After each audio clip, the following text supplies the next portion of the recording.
Hard art.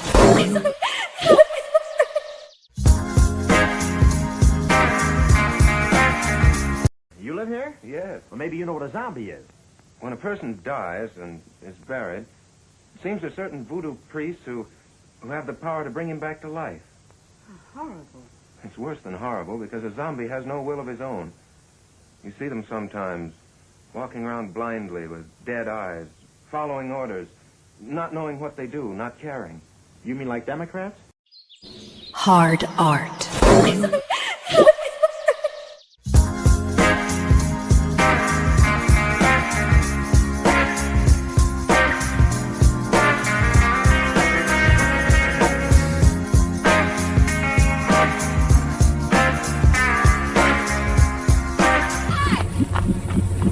Where's my formula? Who's gonna pay for his college, John?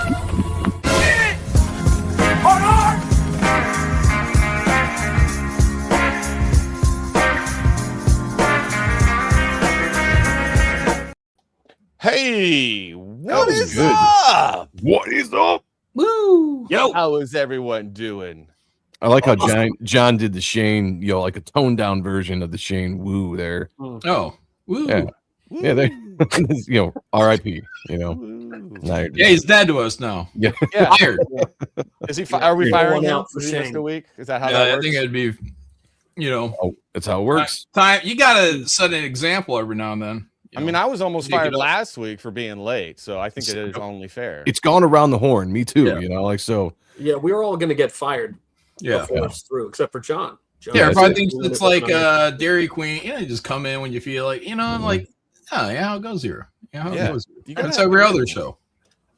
All right, guys. Yeah. Welcome go. to the Hard Art Show on the Salty and Savage Show channel. Please hit the like and subscribe button. We're a young channel, a small channel, doing our little part in Comics 8 to promote other creators and to have a good time. Yep. But Hard Art is on tonight, and that's what we're doing.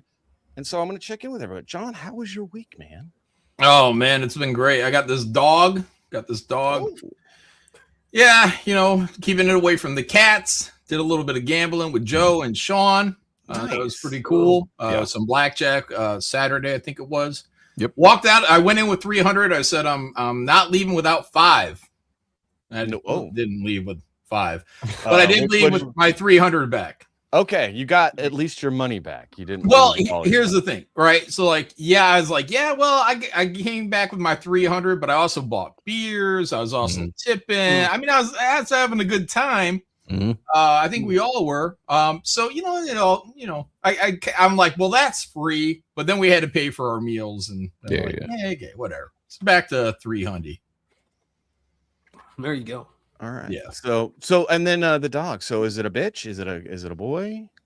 Yeah. It's a little girl, Addie. Yeah, she's a wiener dog. Okay. Everybody loves her. Everybody. Did you loves rescue her? Is she a rescue? We rescued her from needing to be rescued. So she was going to go off and have to be off to adoption or something like that. So we got her from the owner so that wouldn't have to happen. So we can actually take her back to the owner. And we'll do that after she kind of settles in, a month or so, something like that. So just for a hello, so she's not like, oh no, what happened to me and my family before, which was one old lady. Okay. Yeah, Boy and His Dog. Good film. Oh, a lot of rape. Oh, Oh my God. John, is that the only thing you remember from that movie? Because there was a lot of other shit in there too. I was laughing so hard because I was like, the first, half of that movie is like people using telepathic dogs to track down women, not so you could marry them or have kids, just so you could rape them and move on. I don't think I've ever seen this. It's like this. It's one of Don Johnson, right? Don Johnson's. Yeah, Don Johnson. films. Yeah, I think it's his first film, if I'm not mistaken. Oh shit. Okay. Yeah, it's definitely a good movie. If you're a Fallout fan, there's a lot of Easter eggs for Boy and His Dog, and the Fallout dog meat gets the name from that movie as well. And it's fucking like the ending is fucking based as fuck. I don't want to give it away, but it's a good. No spoilers now. Man's best friend. You know what I mean? Man's best friend. That's right. A talking dog. Yep. that That's only right. talks to him. You should watch it, Joe. If you haven't seen it, don't watch it with your kids. But Okay. Yeah, definitely not. It's Well, gonna and be maybe involved don't in it, watch yeah. it with your wife. You know, maybe don't watch it with anybody you're going to Oh, see. okay. Yeah, maybe just watch it You by know? yourself and All make right. decisions from there. I'll keep that in mind. Yeah. All right, everyone, don't forget to share out the link. People might not know that we're on because I have a channel of a nobody True. because I Oh yeah, I forgot. I'm Let a- me sure. am a young one coming up in the world of the Yeah, make YouTube. sure you're subscribing and hitting the like. Let's So, get the subs up. Please do, Yeah. and tonight. much appreciated if you do. Sean, how was your week, man? Man, it was great. I saw I've been looking for weird movies to watch, and I didn't like this movie. I didn't hate this movie, but I saw a movie called Caveat, which is, I don't know if you guys have heard about it, but it's the guy who did it's the first film of the guy who directed Hokum, this movie that just came out. He's like an Irish filmmaker. Yeah, this guy, yeah. He did Oddity, and it was low budget. It was really fucked up, but it had a great atmosphere. I'm not sure it all came together, but it's much like A Boy and His Dog and things like that. I've been looking for movies that just shake me out of things I can predict over and over and over again. So yeah, it was cool, man. It was really inspiring, and to just see somebody doing something they're writing, directing, and it's independent, but it's a fucking wild movie, man. Cool shit. So highly recommended. Well, here's the thing. I think it's free. I think it's free on Tubi. And I think it's worth checking out if you want to see somebody taking some left turns. And also, like I said, I'm not sure it comes together, but it was just completely, but it was such a relief to see something that was scary in a new way, in an interesting location. And yeah, I dug it, man. Dug it. Caveat. Caveat. For me, it sounds like cool, awesome. All right, Joe, how was your week? It's been fantastic. As always, most weeks are doing pretty good.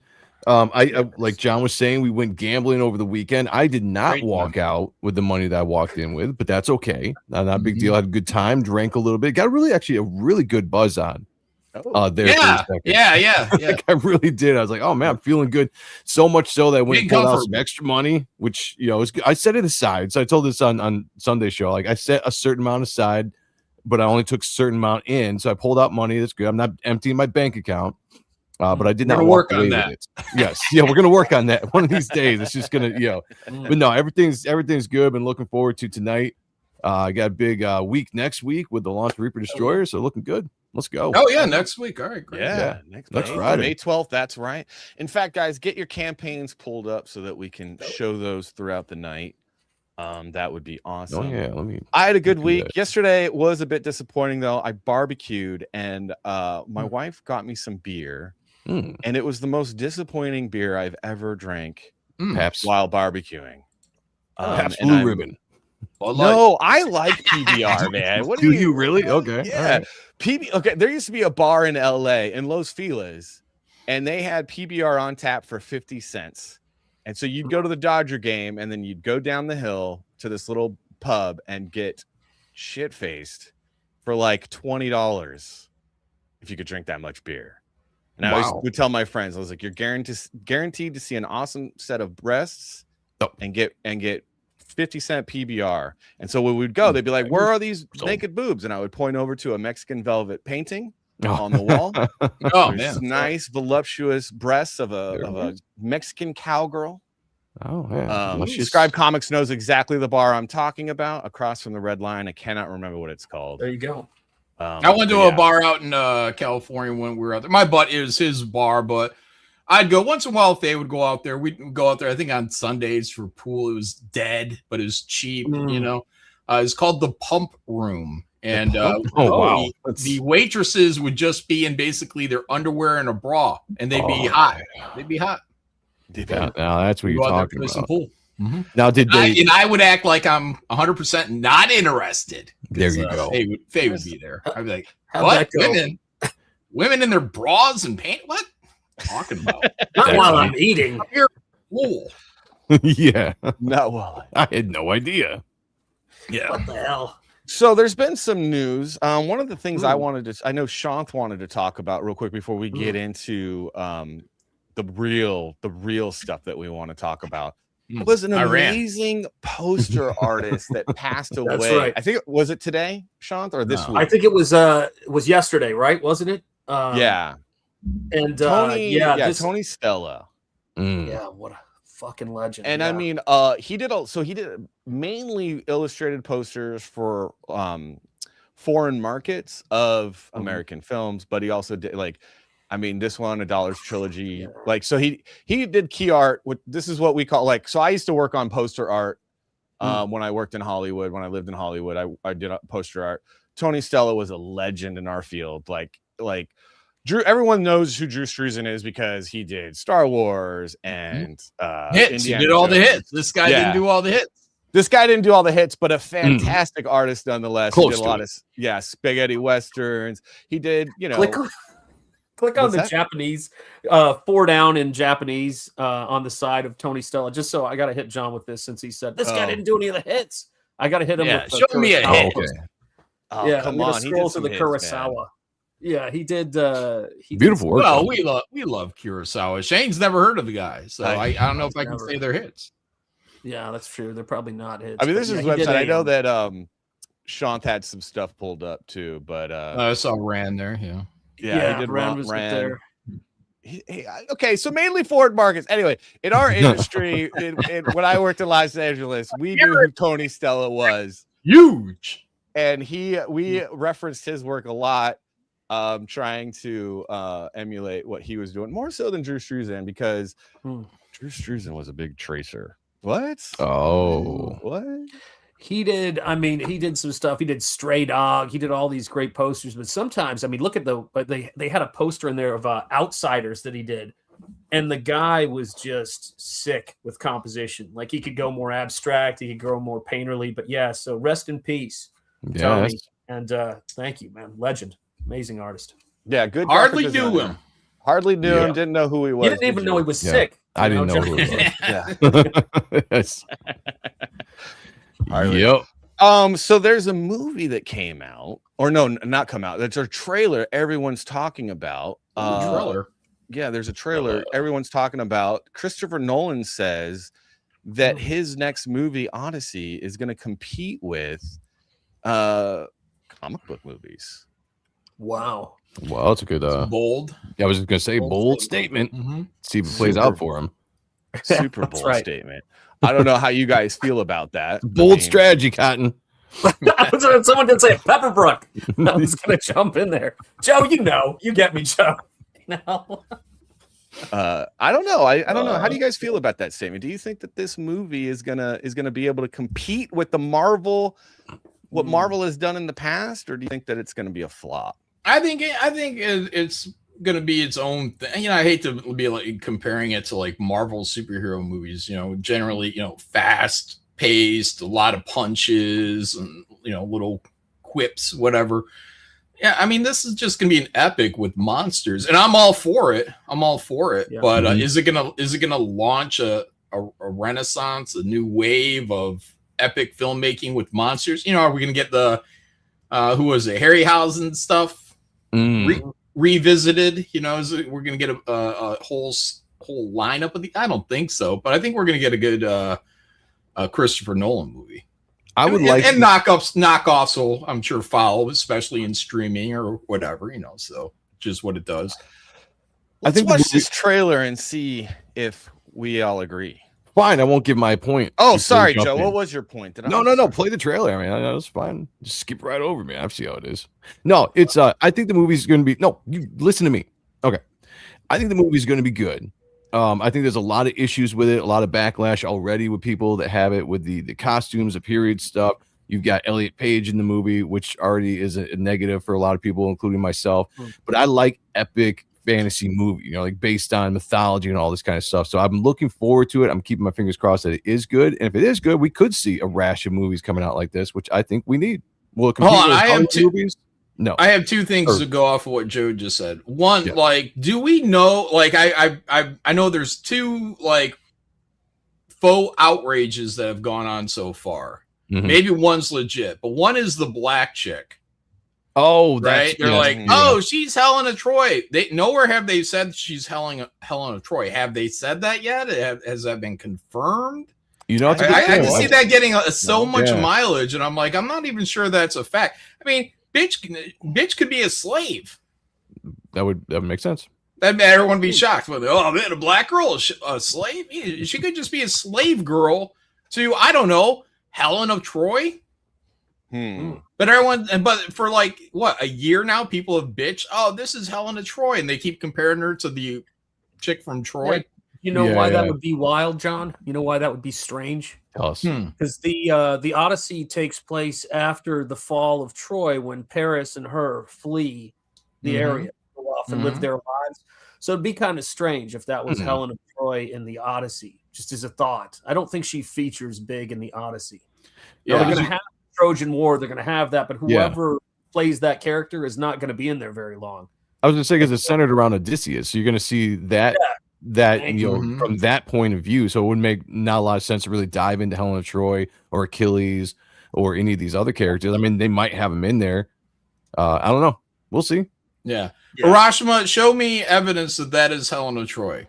Send me a link or something on Twitter. I think that's been the speculation. Because I have not seen, I've seen a lot of speculation, a lot of people acting like she's been confirmed, but I haven't seen anything that's confirmed her. And the other one was the newest one that I just heard about was that, what's her name? Ellen Page. Yeah. Ellen Page. Is that her female name? Ellen? Elliot. Ellen. Yeah. Elliot. Oh, wait. Ellen Page is her female name. Ellen. Okay. Yeah. I don't want to call her Elliot. Ellen Page, who's playing the part of a man, playing the part of another man. Disguised as another dude. Dude, disguised as another dude. Is supposed to be playing Achilles. And I'm like, wait, what? Is that true, or is that just more rage baiting? I think it was rage baiting. I think whatever they are now. I think she's playing like another god that's like actually more effeminate. Like starts with an H. I can't remember the god. Ellen Page is a god. Yeah, I think they're playing a god or okay, that could be interesting. Yeah, because they did say they're gonna have like the gods down there. Is gonna be some shit, right? I can't remember what it was. Well, that could make a little sense because gods can be degenerate. So she could be a man playing a woman playing a man. Hiroshima says, John, I read an article that stated it as fact, but I just looked it up and Nolan hasn't confirmed. That's what I'm saying. Okay. A lot of rage bait over the last 6 months or a year over nothing. Probably nothing. I almost guarantee you she's going to be a fucking slave, a servant girl, or something along those fucking lines. Yes, the only picture I've seen of her is she's looking up, her face is covered in mud, and she's got like this horrified look on her face. That's the only thing I've seen. Okay, yeah, coming out of the trailer of Ellen or whatever Page. So Ellen Page. Yeah, playing Hermes. Okay, I don't know. Hermes what? Had a hat, wings on his feet, ran around. Yeah. Oh, okay. Messenger of the Gods or something, right? Is that Messenger of the Gods. Yeah. Okay, that could make sense. That could make sense. MR30G's got it correct. I am playing Helen of Troy. There you go. I will be leaving Comicsgate to pursue my Hollywood career with my big breakout film. Good luck, Troy. I like that. Dude, did you hear? Okay, that kind of brings me on something else. So that chick from Scream is all over the place right now because she's condemned Scream 7. Oh, the chick. She was the Scarlet for like the last 2 movies. Yep. But it said in one of the articles that I just quickly read, it said she was in this play called Titanic. Have you guys heard of this play, Titanic? No. Oh, it's like a gay play, I think, and it's got someone playing Celine Dion, and it's some gay parody of Titanic, the movie.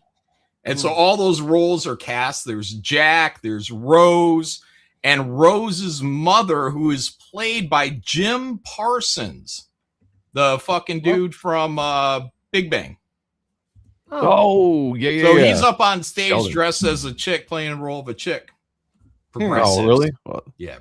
He's finally embracing a character that works for him, Yeah. But to its credit, it's a comedy, musical, something or other. So, I mean, if I can have black people as Hamilton and say, it's still good, maybe it'll be all right. I don't know.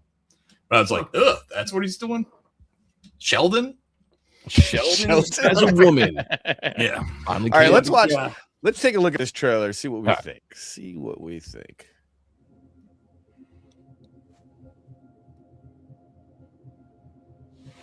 Tell me what you remember. A wife? So that's is that Anne Hathaway? Did you say Oh. a wife? Oh, yeah, a wife. Yep, that is her. Yeah, I think it is. Yep. A wife. Her A wife. husband. A wife. Yeah. Her mandingo. Or cuck. Yeah. So she's in everything right now. I always She's making a wonder, comeback. like, they all like release their do they work in their contracts? Like, release all my films around the same time. Probably. Scheduling, you know. Because she's in a horror movie that's coming out, Devil Wears Prada 2, and then this, right? Mm, Anything yep. else? That's what I know of. Yeah, but these are Nolan favorites. That's a good That's- point. You Tom know, so you Holland, get, you know, he's worked with Anne Hathaway a couple times. Interstellar, Batman. Yeah. So, what's his name? Damon was in Interstellar. Mm-hmm. So, yeah, it's whatever. Go ahead. And then what? We won the war. That's their own, apparently. Not Scarlett Johansson. Help me go home.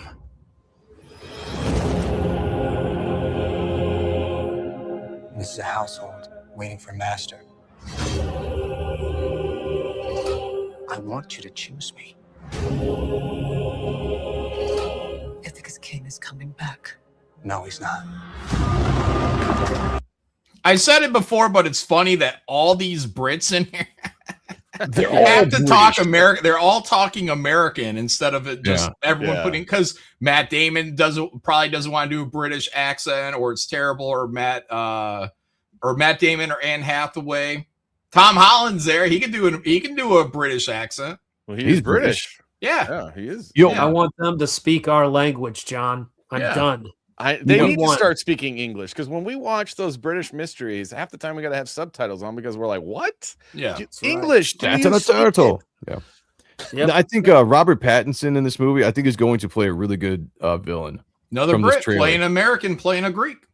Yeah, like I actually thought that when I saw this trailer. I was like, I think he's going to be a really good villain from this trailer. I love how, like, I don't know what maybe other countries do something similar, but basically every foreign country except for I don't know, Germany, is played by Brits. Yeah. Yeah, just give them British accent. What are they, Greek? Make them sound British.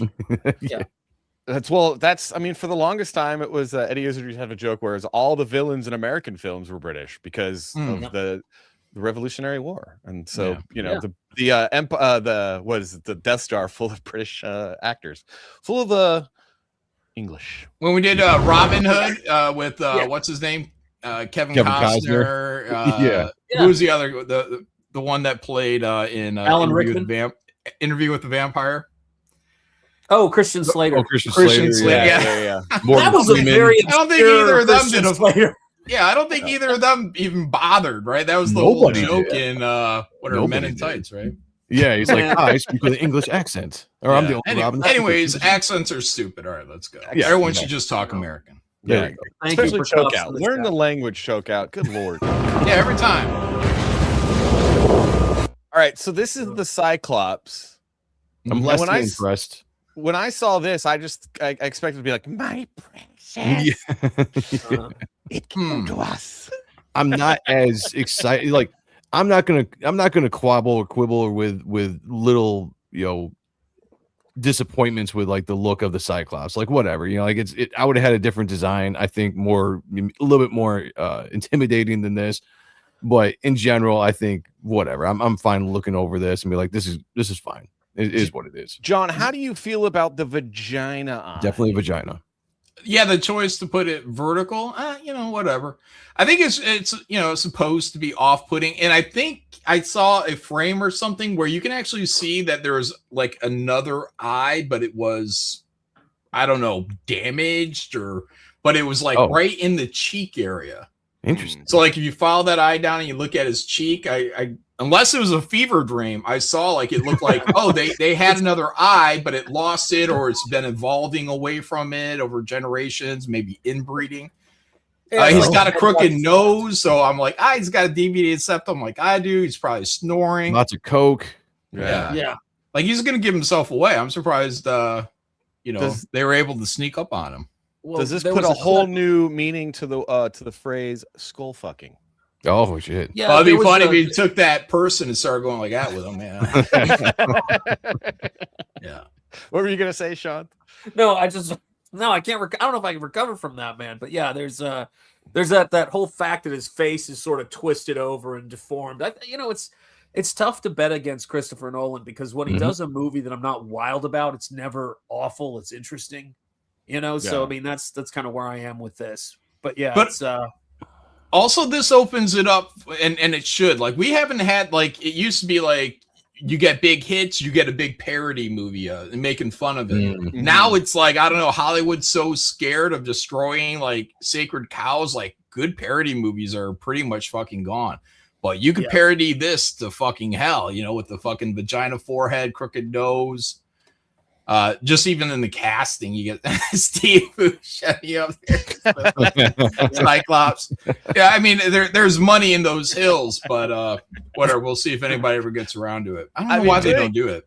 Doing a parody of the Cyclops grabbing someone and being like, "My precious," would it's just the jokes on this character would write themselves. But yeah, you're right. They don't do it anymore. They don't. well, you also have to figure out too, like one of the things they end up doing to the Cyclops, in the story. If you know it, I think between that orientation of the eye, and then of course having anything shoved into the eye. Yeah, What, they really fuck him? What, they're fucking him in the eye? Say, What wait are a they doing in the minute. eye? they I put feel like something it's long and Yeah, sharp right into the eye. Like, yeah.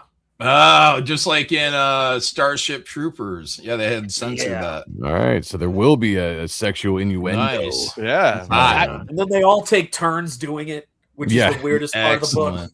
book. And he's That's on a white why sofa. the orientation of how this eye is, it's just it's going to say so much when we see that visual. Yeah. Yeah, What is artistically, what is Christopher Nolan saying with that? I think we all. But know. it's a bold decision, and bold decisions, if they don't land, they're going to be, or even if they do land, they're those are what you pick out for parody. Even the Agamemnon guy, the fucking dude with all the bones in his fucking braid. Yeah. Like that's a bold choice. The mask, and I mean, that's going to be Spaceballed or something like that as well. So, but I'm glad that there are some good choices, bold choices being made on this stuff. He's not, the Cyclops isn't the prettiest, but he might come off fucking creepy as fuck, man. You might. Yeah. Hellraiser. All right, let's. What would he do if he came back here and find all these suitors in his house? English, American motherfucker.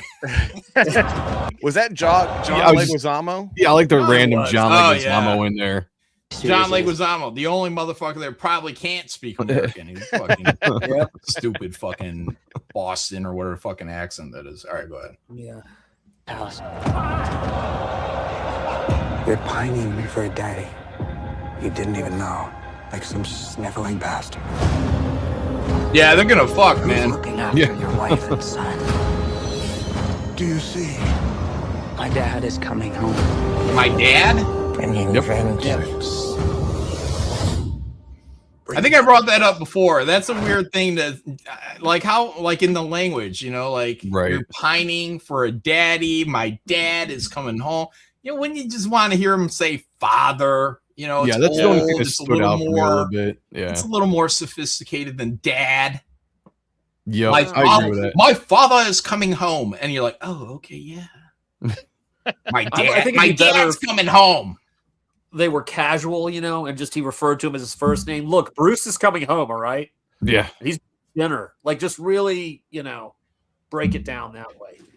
On a first name basis. Yeah, the dad thing, the daddy thing, all that stuff is weird, but I mean, I think the idea is, you've got this one character who's trying to seize the throne and he's trying to erode the confidence in the son and all that other stuff. But I don't know, man. It's strange. Well, the one It's line is funny. insulting, obviously. To use the Yeah. word daddy to make him Yeah. sound like he's a little bit, so I understand that as an insult to that person. Tom Holland's character, yeah, it would make more sense to me if he had said father, because I feel like that was the more used word back in this time, would be father, not dad. So it seems a little odd. It does seem it doesn't fit at all. It should say father. Simply green. Your father left for cigarettes, son. He's not retired.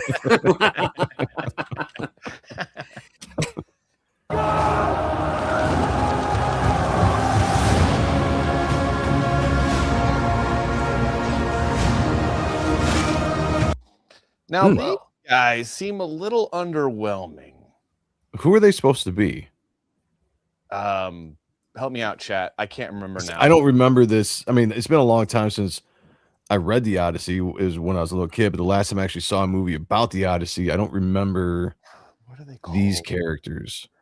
Yeah, they're. I think they look be... fine. I mean, I don't know who they're supposed to be, but I know people are like criticizing this. I guess they think, I don't know, is it the design is underwhelming or the CGI is underwhelming? Everybody's attacking the designs. That's been a big universal thing since they dropped it. And it's just, to me, it's the culture we live in where just everything is overly scrutinized to the point where you can't really enjoy anything. Like, yeah, go back to any period piece movie, guys, and tell me how many of those movies got it exactly right and didn't change it for aesthetics. Well, I would say like, that so, like not getting it exactly right sometimes is better. I just don't think as far as the design goes, I like this whole scene, you're doing like a very like reaction of like, oh shit, these guys are coming in. Right? It's supposed to be this menacing moment where they're like, okay, the looks on their faces. Look at that black guy. Look at his big old eyes. But then you have this, and it's they just don't look as cool as I would have wanted. Like that needs to be where they're like, you're like, fuck, they look evil, menacing. And I think the fact that they're like 10 feet tall makes them look pretty damn menacing. Yeah, that's fair. That's fair. I think the armors, I don't like the armor. I'll be honest. Like as like character design, armor design, I was like, that's not the best. I see Nick Clark in the chat saying that everything is clean, the armor is perfectly washed. What if that's because they're such badass warriors that nobody ever lays a hand on them? Yeah. Well, it might be their land though. Like, these guys are on a trip. That's the whole Odyssey thing. I mean, they're visiting one of these islands, and these guys probably are knights of whatever they're protecting. Someone said the Knights of Ni, which maybe the reason why they're killing them is because they did not present a shrubbery. There you go. Yeah. There you go. That's pretty cool. Yeah. John said a trip. They're on a trip. All I could picture is National Lampoons. Yeah. Holiday Road. Oh, man, that's got to be the parody movie, National Lampoon's Odyssey. That's Billy's tied to the back of the car. Oh my gosh, you could do a trip through all the epic movies of the last like 2 decades. Beautiful. Perfect. This was a pretty cool. I have to say, this was pretty awesome. I need everyone at this party dead. I can still save them. You're a man who needs to control his fate. But you cannot control this. That world is. Oh, puppy. No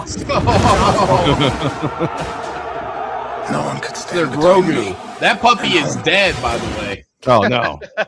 They will. I tell you, every smart move, like you got to beat the shit out of that puppy. It's got to die. That's instant tears in the audience. Yeah. What's his name? Pattinson's gonna have to kill that dog, right? So they really hate him.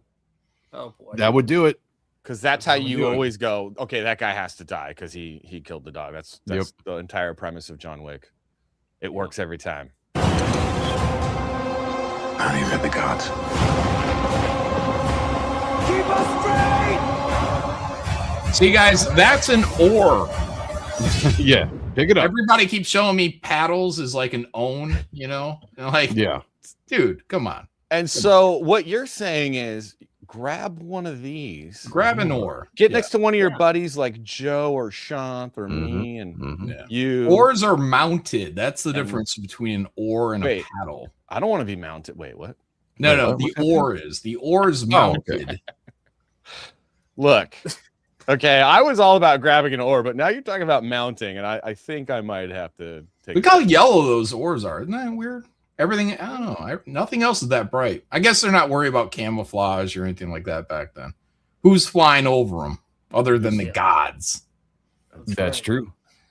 I see people talking in the chat, or who said it? Let me go back up. Somebody said something about why are they Viking ships? Who said that? I don't think that looks like a Viking ship. No, I was just gonna say I just looked it up. The Viking ship Oh, and the Greek ship they look actually look similar. fairly similar, guys. They both have like this, the This- front and the back of the this- boat. They both look pretty much the same. I just looked up a Viking ship and a Greek ship. And That would they be a have very huge similar misstep look. if you're spending what $200-300 million to make a Christopher Nolan. It's Viking. Yeah. I mean, it's either somebody didn't do their research, but if you look at them, they look very similar. Now they could be stylized in the movie for what they wanted. Again, aesthetically looking, when you have a director going at these movies, it's not just a period piece to get everything exactly right. You want to make it look entertaining, aesthetically pleasing for the fans watching, the audience watching. Yes. Not everybody is so much into picking everything apart. These guys just want to make a good looking movie sometimes. So that kind of stuff I just let go. Yeah, and Joe, it's easy. It's very easy to criticize. That's why YouTube is full of most of YouTube algorithm is just people criticizing. Not a lot of creating. Yeah. There's that's one of the strategies I think that he's looking at. This will succeed or fail based on the fact of whether or not it's a good movie. And I think that's the thing we're in right now, where people look at these little clips for a trailer. Let's analyze frame by frame what all this stuff means. And it's looking for flaws in it. But here's the thing. If the movie doesn't work, it's not going to be because of those little tiny elements. It's going to be how they work together in a story. Yeah. And so that's the only way you'll be able to figure out what this thing is. Yeah, if the movie is really good, you're not going to really pay attention to all this stuff that we complain about with trailers and stuff coming up to the launch, the premiere of the movie. Well, they do. They launch movies, right? Or no, they launch I guess that's true. I guess you could say that word, yeah. Between me and home. Not even the gods. Keep us straight! So everyone too right now is angry, is like mad about this line here, defying the gods, which is not really what the line is saying. The line is saying that he's trying to get home to his family. No one's gonna stop him, not even the gods. And I'm not sure that it is as defying the gods as all these people on Twitter or X are complaining about right now. And also, have you read Greek tragedies? Like, like the gods are assholes. I was just gonna say the Greek gods are not like benevolent, like they're pricks. Most they never have been. Oh, yep. Keep us straight!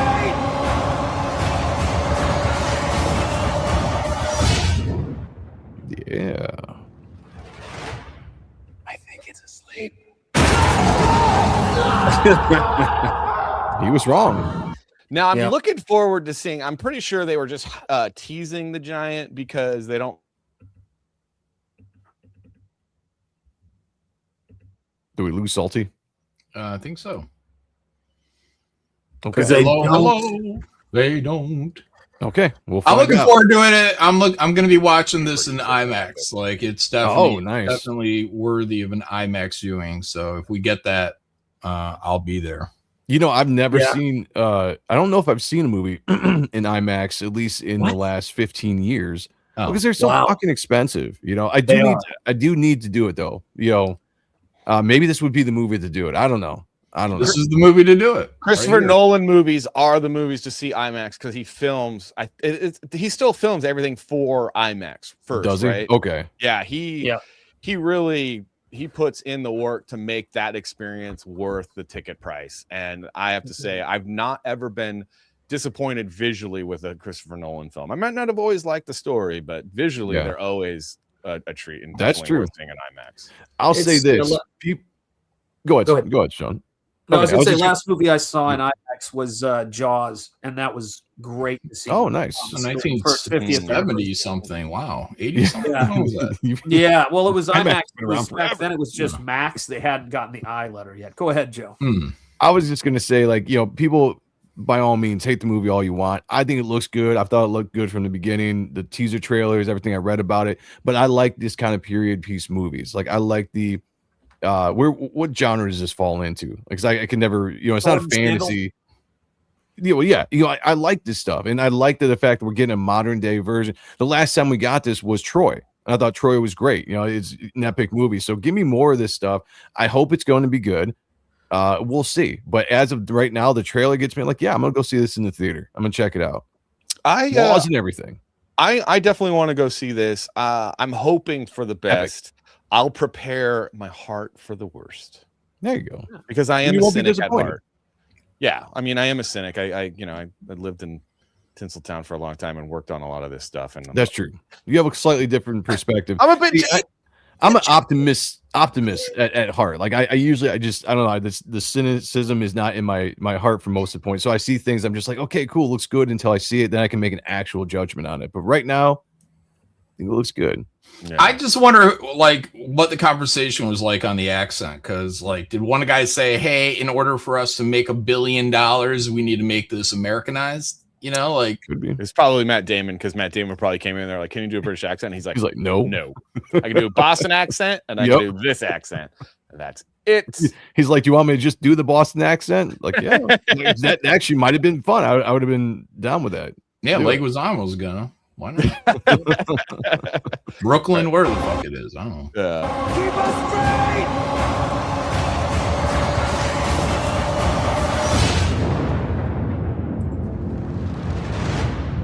I think it's asleep. Yeah, so that's the Cyclops, not a giant. Now they didn't show the part with Ellen Page in there, right? Because there's somebody grabbed a screenshot from the trailer and shared it on social media after this trailer dropped. I didn't see her in the trailer, him or whatever. It's in the trailer. They're in there. Yeah, they made an appearance in the mud face. Got mud all over their face. Okay, I keep missing it then. Dirty face, probably to hide the fact that it's very feminine face. Probably, yes. Yeah. Probably to hide the fact that it's a very. No, I'm definitely looking forward to seeing it. That's probably a film I'm going to see in theaters. Half the time I'm like, I'll watch it at home. But Christopher Nolan, yeah, I'll pay the money too, because like we got a good IMAX theater here in town. They got the nice recliner, so you sit back, you get your bucket of popcorn right there on your chest, and you just like a lazy jerk, man. I'm gonna wear PJs. Oh shit! I don't even care. Assigned seating, get it right in where no one is.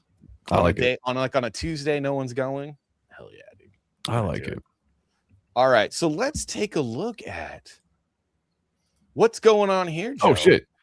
Guys, Reaper Destroyer, May 15th. We're going to be launching on my webpage. Now, it's also going to be on Indiegogo if they approve the campaign. If you guys know, there's a bunch of problems with Indiegogo. They make you jump through a bunch of hoops, and they're doing the same thing with my campaign right now.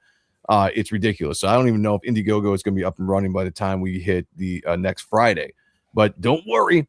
We have superiorpresscomics.com where you can go and back this book. So on the 15th, I will convert this entire campaign into a launch page for the book itself. So superiorpresscomics.com is where I'm trying to get everybody now to go and check this out on the 15th. So don't forget, you want to get the John Malin cover, which I don't have anything up here right now, but I want you guys to see what the website is. John Malin cover, the last cover that John Malin is ever going to draw in his life. You guys want to pick this up now. Don't put that evil on John. Don't you put that evil on John. Dying. Yeah. John fears nothing. That's right. John will come back from the dead to do covers. Exactly. But I'm just saying, right now, it's a selling point, because I love John, but it's a selling point. We got to go with the last one. You guys want to definitely go.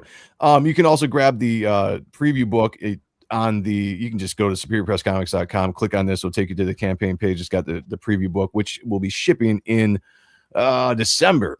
So you can get this. It's 24 pages, 15 pages, full penciled and scripted book. So if you back the book, you get to read about half the book in December while everybody else is waiting for it to come out next year. So you definitely want to get that as well. But superiorpresscomics.com, everyone, this is my website.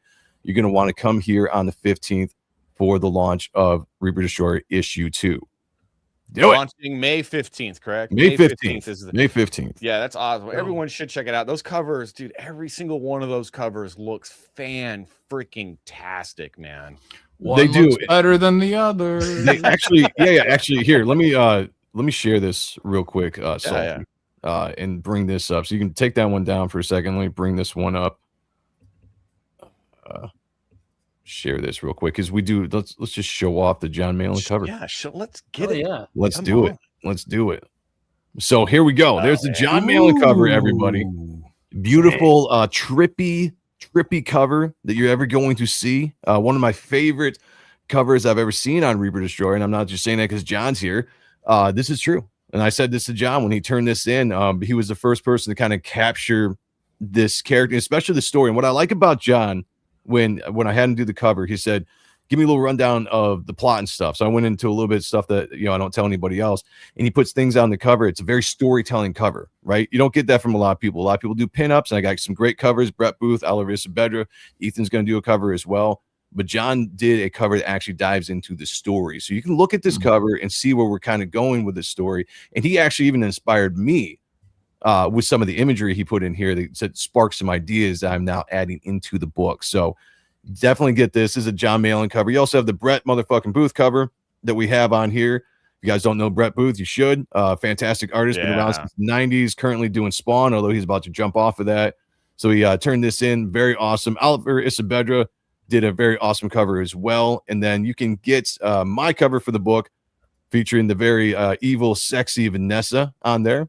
And if you go to spiritpresscomics.com and get it only there instead of Indiegogo, you can get the it might be a foil depending on how the funding goes. But right now it's a Virgin Lightning strike cover of Vanessa. I think looks very sharp. If we can get this to a certain funding goal, we're going to make this a full foil cover, and it's going to look fucking awesome.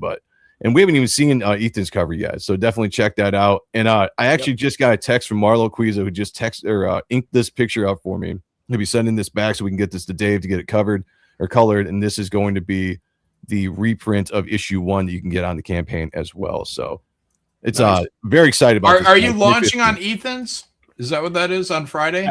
I have no idea. Ethan had mentioned it. I got to touch base with him to see if that's what's going on. I know you had mentioned, John, about some possibly doing, hard art launch.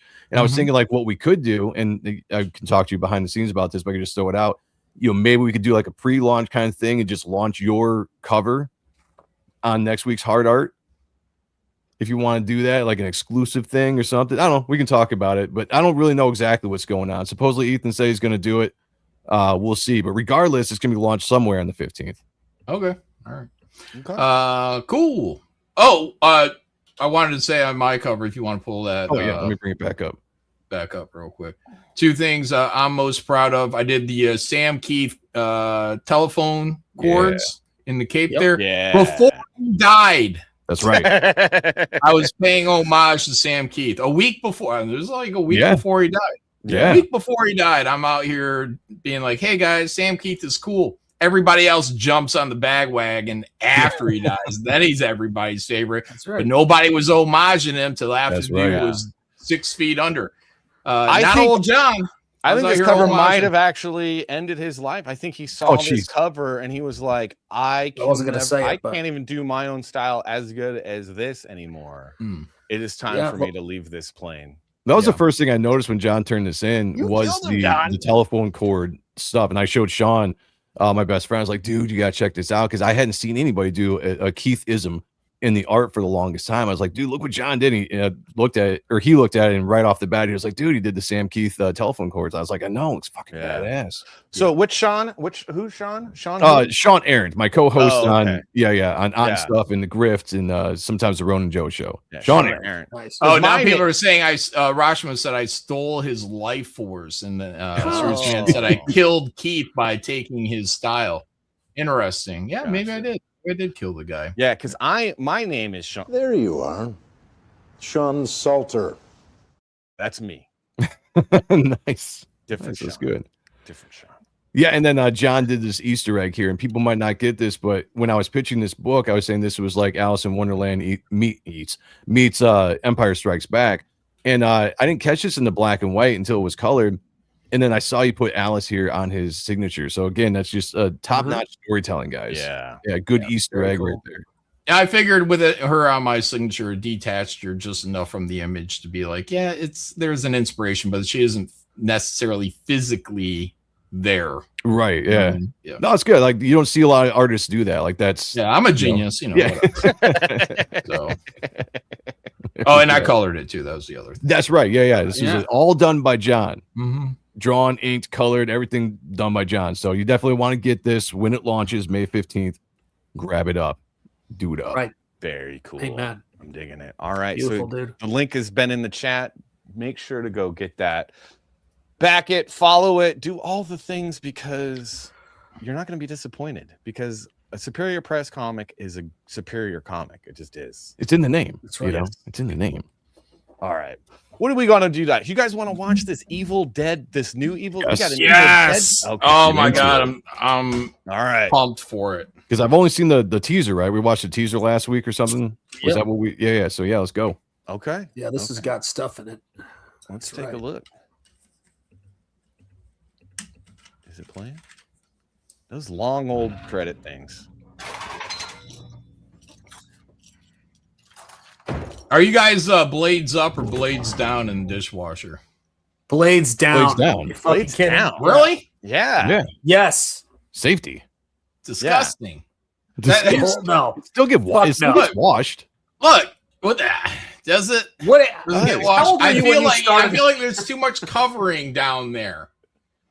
You know, Look. like if you got your blades up, you know, then the important part where your mouth is touching these things is getting that extra wash. You know, what's on your hands? Who cares? You know, it's all the food particles. You put them blades down, then all that plastic around them, the container is covering up most of that spray. Yeah, but the thing that's doing the most cleaning is actually the heat and steam. So I was you're gonna fine. also add So whatever makes you sleep better at night, you know, like yeah. Well, our pre-wash before they went in when I was a kid, I started doing dishes when I was God knows how old. One, I took a knife to the palm. That was one of the reasons why I Oh, turned shit. around when I was a kid. Damn. That ain't fun. But also the pre-wash had to be fairly decent because the dishwashers back then weren't that fucking good. So I kind of in that habit. So my pre-wash is pretty fucking solid. Rashim was saying that blades down is for when you have kids. Oh, That is Yeah, true. I worried mean, about that's them true. poking And I their little I peppers do out. have kids, so yeah, but your kids are old now. What's your excuse? it's It's been habit. 20 fucking years. That's right. You can't undo that right away. Kirk Warren, I hear you. Now hold up, people are mistaking that chick for that other bitch that's pissing everybody off. Wait, Oh who? my.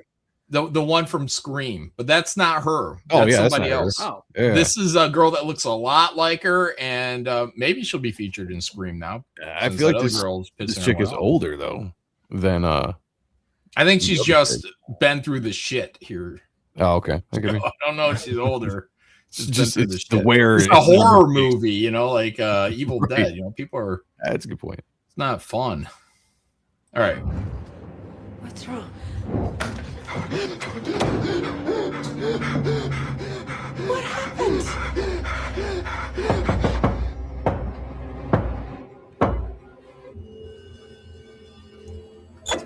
Now, why is that bitch opening the door? They then they just see like the scariest shit or something. They're in there terrified, and she opened Yeah. the door.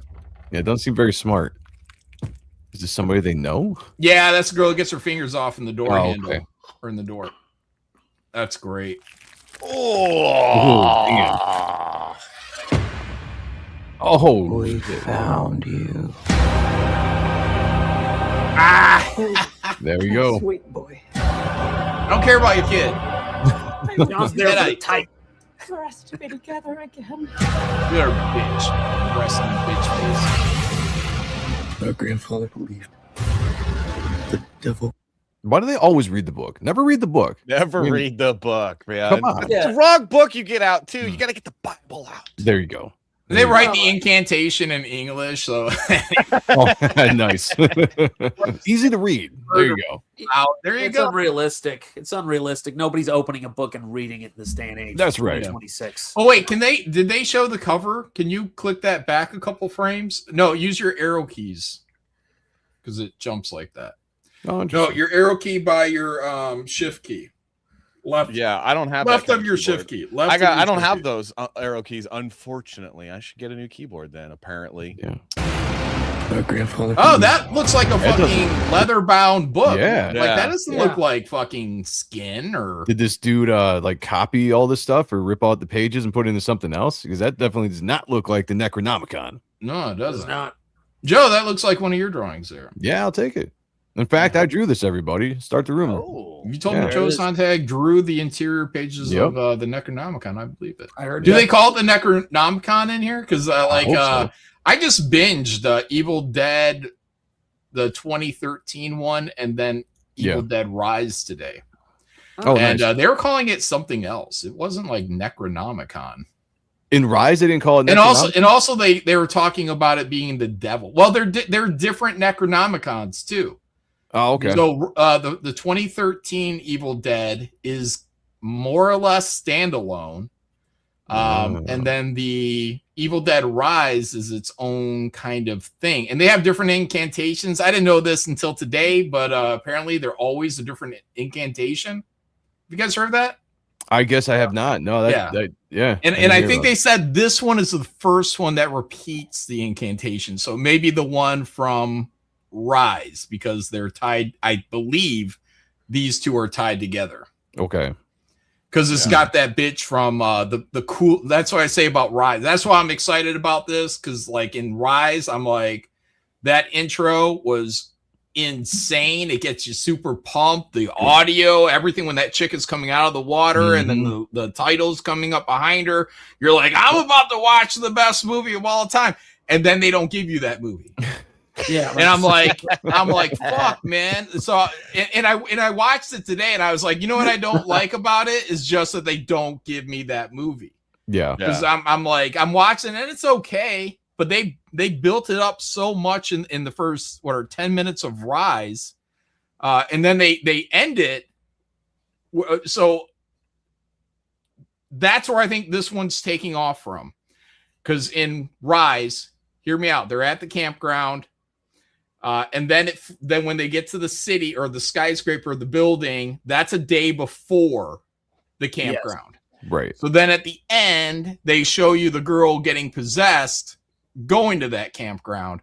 So this one, they are probably doing like a straight up follow-up, and they're making the movie that should have been in the last movie. And I'm excited about that. That's why I'm so excited, because it shows that chick hanging out of the fucking water, and I'm like, oh shit, there she is. The chick that's in the water, that's the chick that walked in the door? No. Okay. In Rise, in Evil Dead Rise, the first 10 minutes of that movie, there's the girl that her name is I think Jessica. Okay, yeah. And she's the one who turns into a deadite, rips the scalp off of her friend. Yep. Throws herself into the water, and then lifts up, and the title card goes behind her. And then you don't see that girl for the entire movie until the last 3 minutes or something like that. 5 minutes of the movie. Okay, but you're saying that she's in this movie. Her character is. I don't know if the actress is. Yeah. Okay. So Okay. That's why. And other people are saying this too. This may be a direct follow-up to Evil Dead Rise. Okay. Hope it is. Okay. And small note, I don't know if it matters, but in Evil Dead Rise 2, I was like, oh, that's a little side note. They say there's like three, I think it's 3 Necronomicons in the world. Oh, okay. Or Books of the Dead. Books of the Dead. I don't think they say Necronomicon. They say Books of the Dead. They say, oh, there's 3 Books of the Dead in the world. So I'm like, oh, that's something you threw in there. Like, is that part of a bigger plan now? Okay. Does it tie things together somehow? I don't know. Midnight, some whatever says would love to see a sequel to Fallen. Me too. The Denzel versus demon that jumps dude. That movie, I still think about that movie. John Goodman was great in that, man. That was a great film. All right, let's watch. The devil would return if anyone read from the Book of the Dead. Calm down. So basically, because that bitch read from the Book of the Dead, now it's always a woman. Fucking women. Also, hold on. Because if this is a follow-up sequel to Evil Dead Rise, if it is a direct follow-up, and it kind of makes you think it is, because you see that Jessica chick there, or what everyone believes is that Jessica chick. Okay. Then, oh shit, what was I going to say? I lost it. Damn it. I lost it. What was it? The last thing you guys said? We were talking about the Fallen. And then we were talking Denzel about Washington. a girl reading the book. Well, why does reading you it, always yeah. read the book? That's it. The book. Okay, so if it is a direct sequel, then the book in Evil Dead Rise, it was never closed. So they never ended it. Like the demon or the entities, they're still out there. So like that's how it possessed the Jessica girl to where she went back to the campground, which was the beginning of Evil Dead Rise, and then killed all her friends. And that is as far as it's gone. So that entity is still out there. Unless something else happened immediately after that intro credit. It's hard. You got to watch Evil Dead Rise to kind of keep up. I see Magnificent Devil in the chat says 3 books. No one said anything about 3 books. Ash from Army of Darkness. That's true. There were 3 Necronomicons in the Army of Darkness. Yeah. I forgot about that. Oh, really? Yeah. I'm going to have to go back and watch that now. Damn. Yeah. Yes, real quick. Thank you, Sleep. Go follow Back Me Bro on the X for up-to-date news on when that's launching and what campaigns will be launching on Back Me Bro. The latest pyramid scheme to hit the internet. That's right. Oh, Rashma said 2 were fake.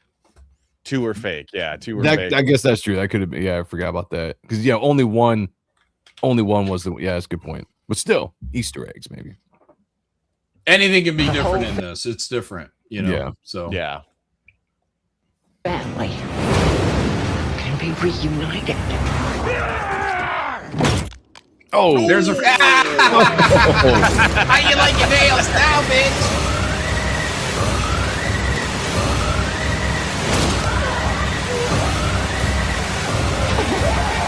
There she is. Oh, Back it up. Yep, you're right. That's girl. John, I love. Dude, I tell you, I'm so excited to see that fucking bitch. Like, it's like we're at a party and John's like, "Look, there she is. She just came in the door. Look at that girl." She's like, she's up on the water, man. Like, check her out. That's that Jessica chick.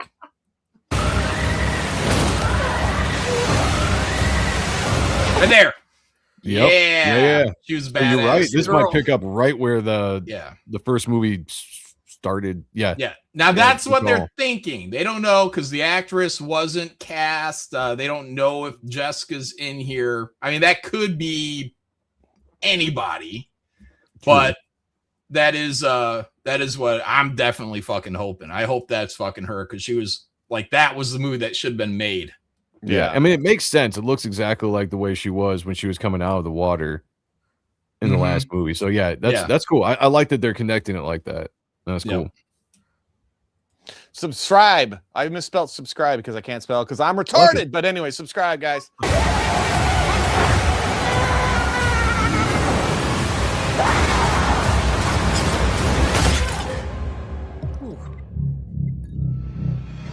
Cheers to your perfect family.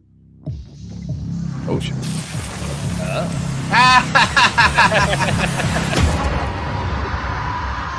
I do love the logo. They're still rocking that font. Yeah, good shit. This is great. It's shot, a great. man. That's the V and the A in there. Like fonts are a beautiful thing when done well. It's like intercourse right now. These two words, you know, that's they're hot. like having. But dropping the center point on the A, like I felt the same way about Dune when I saw that logo for the new series. I was like, that's some smart shit right there. Yeah, that looks great, man. Same thing with this. Beautiful type, man.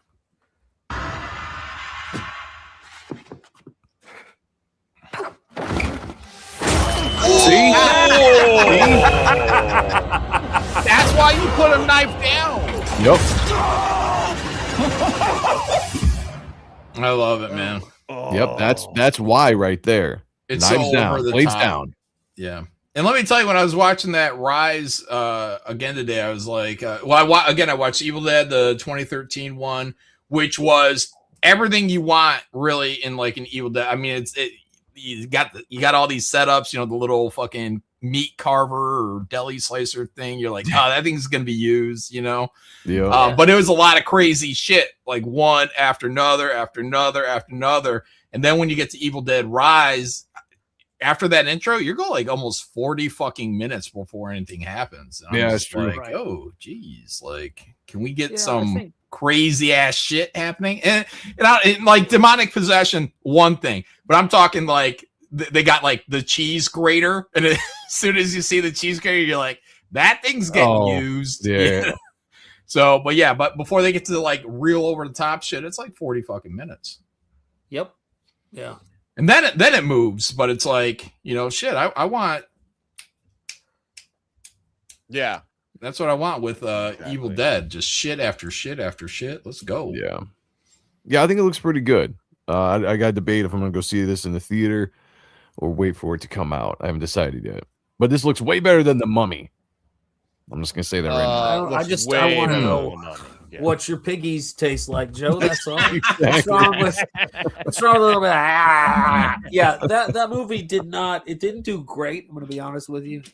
It apparently didn't find its audience, but you got to also say hats off because Bruce Campbell and Sam Raimi, when they launched this and they paid for it out of their own pockets and they made this shit in Tennessee. And we're putting this whole thing together. Oh, did we get taken down? Yeah, we got taken down, man. Just keep going. I'm sure it'll come back up here in a second. It's probably because of that trailer, which is stupid. Come on. Yeah. So what they basically is interesting to me about this stuff is that they all still own a piece of it, which is great. So Bruce, like when he's, at the age he's at now and he's got health issues he's got to deal with. That's the thing that's cool to me is he's not one of those creators who worked on something and developed something. Like he's got a stake in this, which is awesome. Yeah. You don't see that a lot. Sean, it might be because you didn't pause it enough when you're playing it. I noticed when you first started, you kind of went for a time. Okay. So you got to be sure to pause these trailers, break them down. There's times I've done full-on trailers on live shows. Oh, we're back. Okay, we're back cool. now. Yeah, what's up? Yeah, whatever. I guess we'll just be annoying and pause it more. That's right. Whatever. So while you guys were gone, one of the things I was talking about was great. I saw some of you guys mentioning Bruce Campbell and his health.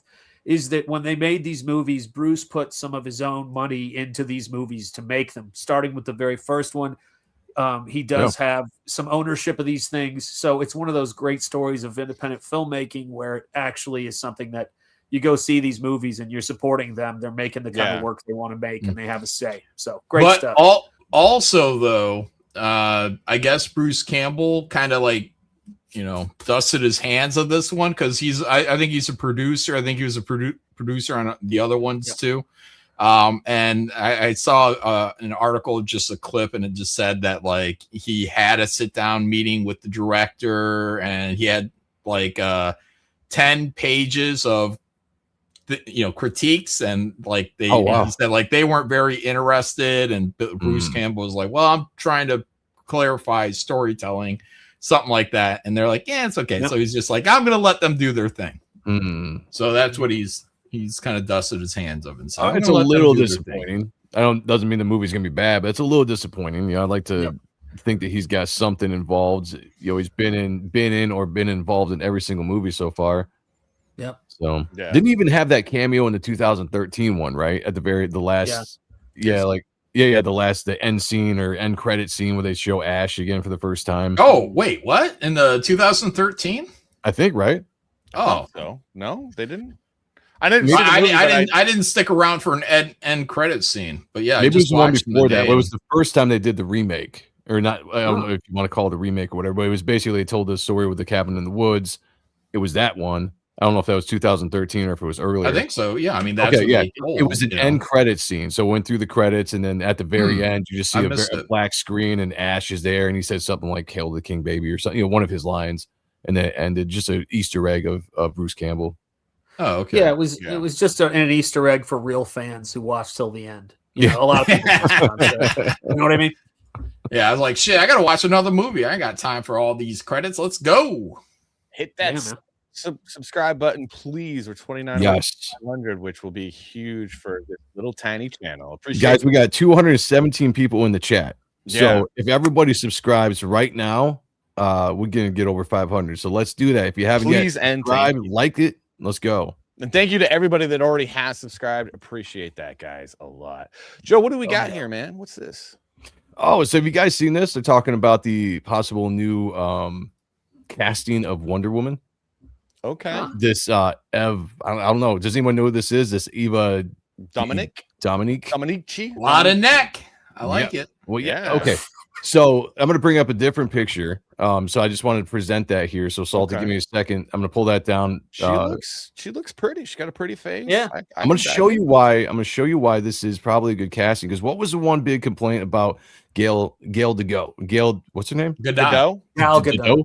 What was the big complaint about her when she was cast? Jewish. Well, besides, What's that?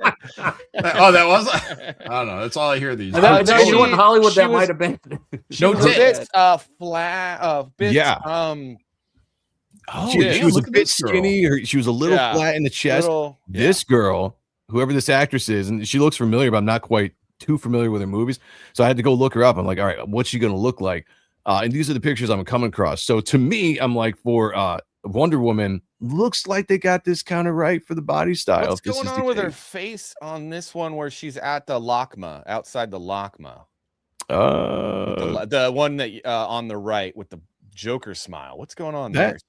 Yeah, I don't know. That's a zoom in. Just how do you zoom? I can't. How are click you guys on it seeing her or smile? open image in new window. Right there. There we go. Right click, image open in a new new window. And then share that screen. Yeah, don't do that. Don't. Oh yeah, I was say hold on a second before. Yeah, you're good. But yeah, that's that picture. Every girl with an Instagram goes to in LA, goes to the LACMA, LA County Museum of Art, and there's all these street lights that they have from all over Los Angeles County that used to be in the in the county, all lined up, and they get their picture taken, and they always zoom in, so it's them, and you can barely see the actual art piece that's out there because maybe it's just the. Oh, you can go ahead and pull it up now. Maybe it's just the lighting. I don't know. She looks like she's got a Joker smile. Yeah, no? Like does. Yeah, like she got that Smilex. Yeah. I wasn't even looking at her face, so like I missed that part. I wasn't either. I'm a little disappointed because those look like they're plastic boobs. I'm not the biggest fan of fake tatas. I'll take them. I was just gonna say I'll take them too. Although I've seen other pictures of her where she looks a little bit more normal. So I think these are just really pushed up, jacked up for this Could dress. be, yeah. The dress could be doing this. Yeah, but my point is, at least body style for the character, you're finally gonna get Wonder Woman with tits, which is nice, and she looks like she's got some curves.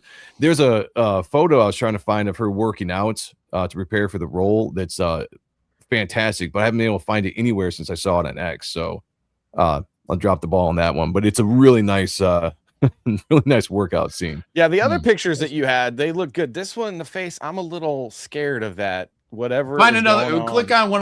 Okay. I think the other ones weren't her. There's her and there's. Did I just lose John because I'm an asshole? Sorry, John. Did you kick John? I hit the wrong. You removed your thing, and I went to go click your thing, and then it went, and then whatever. I didn't remove anything. I didn't have anything up. No. Let me find a different picture of her face because her face doesn't look like that. That's what I was saying. Yeah, because you had other images to the right there where her face wasn't all. Yeah. There's okay. Let me bring this screen back up. But she looks good, man, and I definitely like a Wonder Woman to have some hips, man. We need to bring those hips back, man, because Wonder Woman, she got some hips, man. A little She got some curvy, baby breeding hips. Baby breeding. No, that's not what I want. Nope. Her face looks fine. I mean, yeah.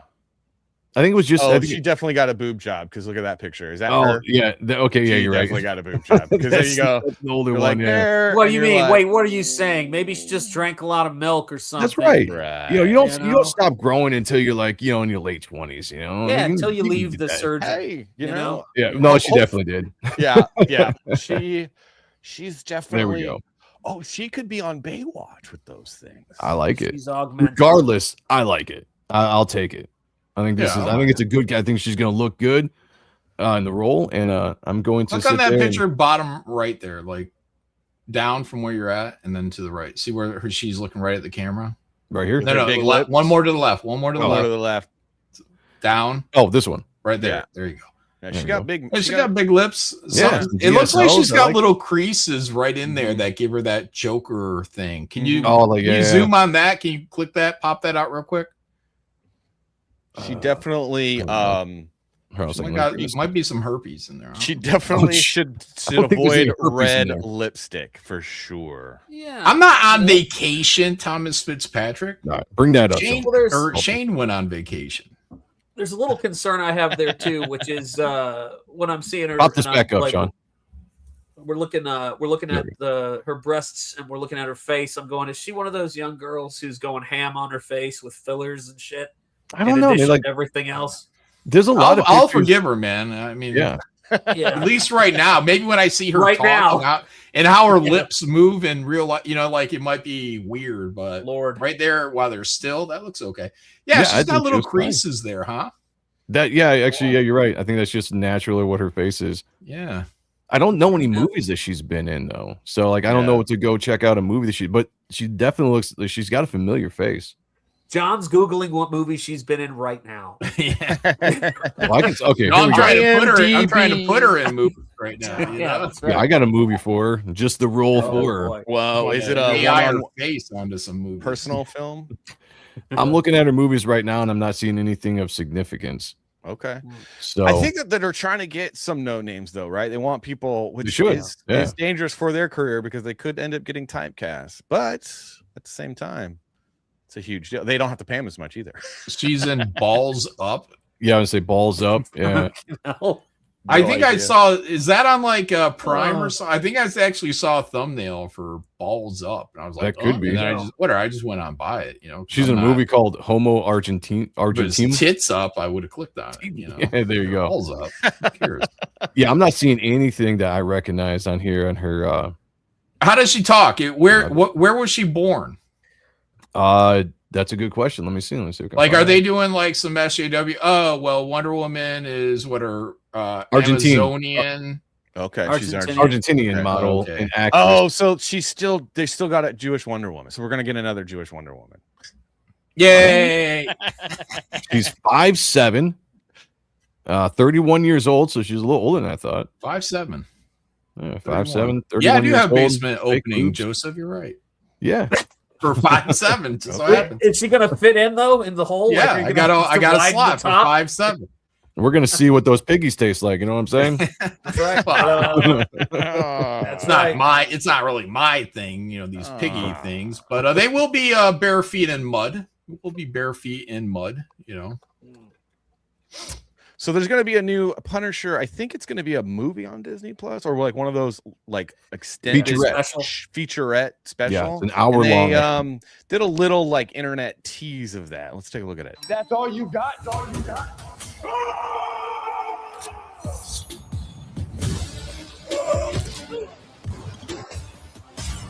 That's all you got? That's all you got? That's all you got? That's all you got? He did the Desperado fall off the building while shooting jump. Yeah. Or actually, that's what's his name? John Woo. That's a John Woo thing, man. Yep. Right? Is it? Why? Well, Robert Rodriguez did it first back in 90. Wait, did you say Robert Rodriguez? No, Robert Rodriguez did it first. Oh, okay. Yeah. Robert would be great if he did. We could change his name to Robert Rodriguez. Yeah, John's missing Shane right now because he knows Shane would have said Robert Rodriguez, and that's why. Yeah, I'm trying to make Joe like, the new Shane. Yeah. One tear rolling down his eyes. No, it was. Yeah. I'm sure John Woo had to have done because he was basically doing in that whole thing. Like he said when he did Desperado. And even El Mariachi, he was looking at John Woo. But that's true. I don't know. That's a good point. Yeah, because John Woo was making movies in where was it? China. Yeah, he was making before, China, in the 80s and stuff. Yeah, Hong Kong. Hard boiled was like 85. Yep. That's good a great point. Elevator scene is awesome. Yeah. Yep.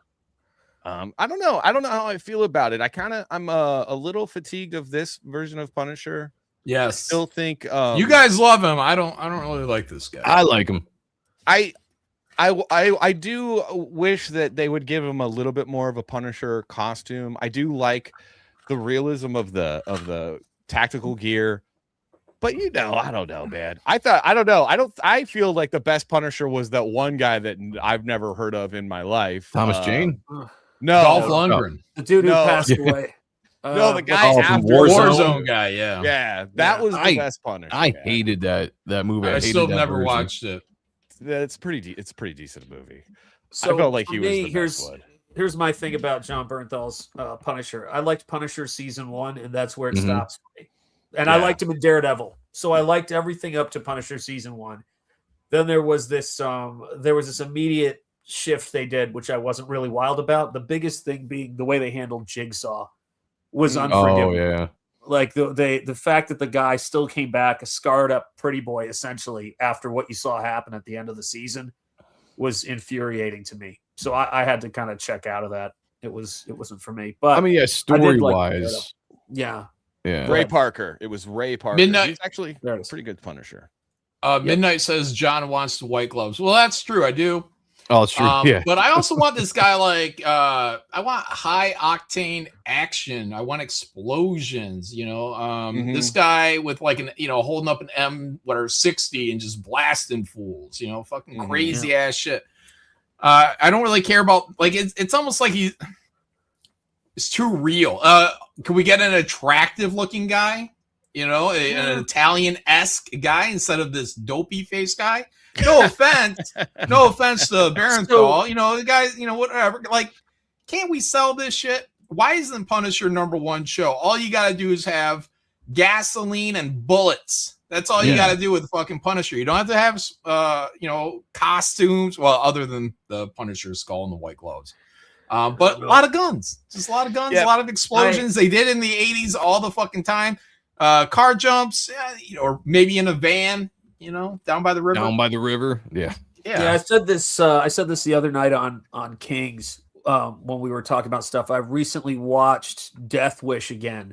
So while I can appreciate the good-looking idea of Punisher, I just want someone who looks like who can give off that psychopath, I'm here to destroy you look. There was a time when in the 80s when I was reading the comics and I was thinking to myself, I'd love to see Bruce Willis, as the Punisher, like certain people like that. But I don't know. I like somebody with a little bit of more character in their face. Somebody who just looks like a stone cold killer. I mean, I feel like we need a Punisher movie, featurette, whatever, as it's Death Wish meets 1980s action movie, where it's ridiculous, over the top. Like, it needs to feel like that. And we just haven't gotten it yet. It's always like, we always got to get into the emotions of like his dead wife and kid. And no, I just want guns blazing, blasting, explosions, over the top, 1985 movie theater. Yes. Force of nature. Like, he doesn't have to fucking even speak. Just, fucking some dude gets off on some crime and then fucking Punisher shows up and like the house is blowing up. Gangsters are dying like left and right. Blood everywhere. Yeah. No. So maybe Commando.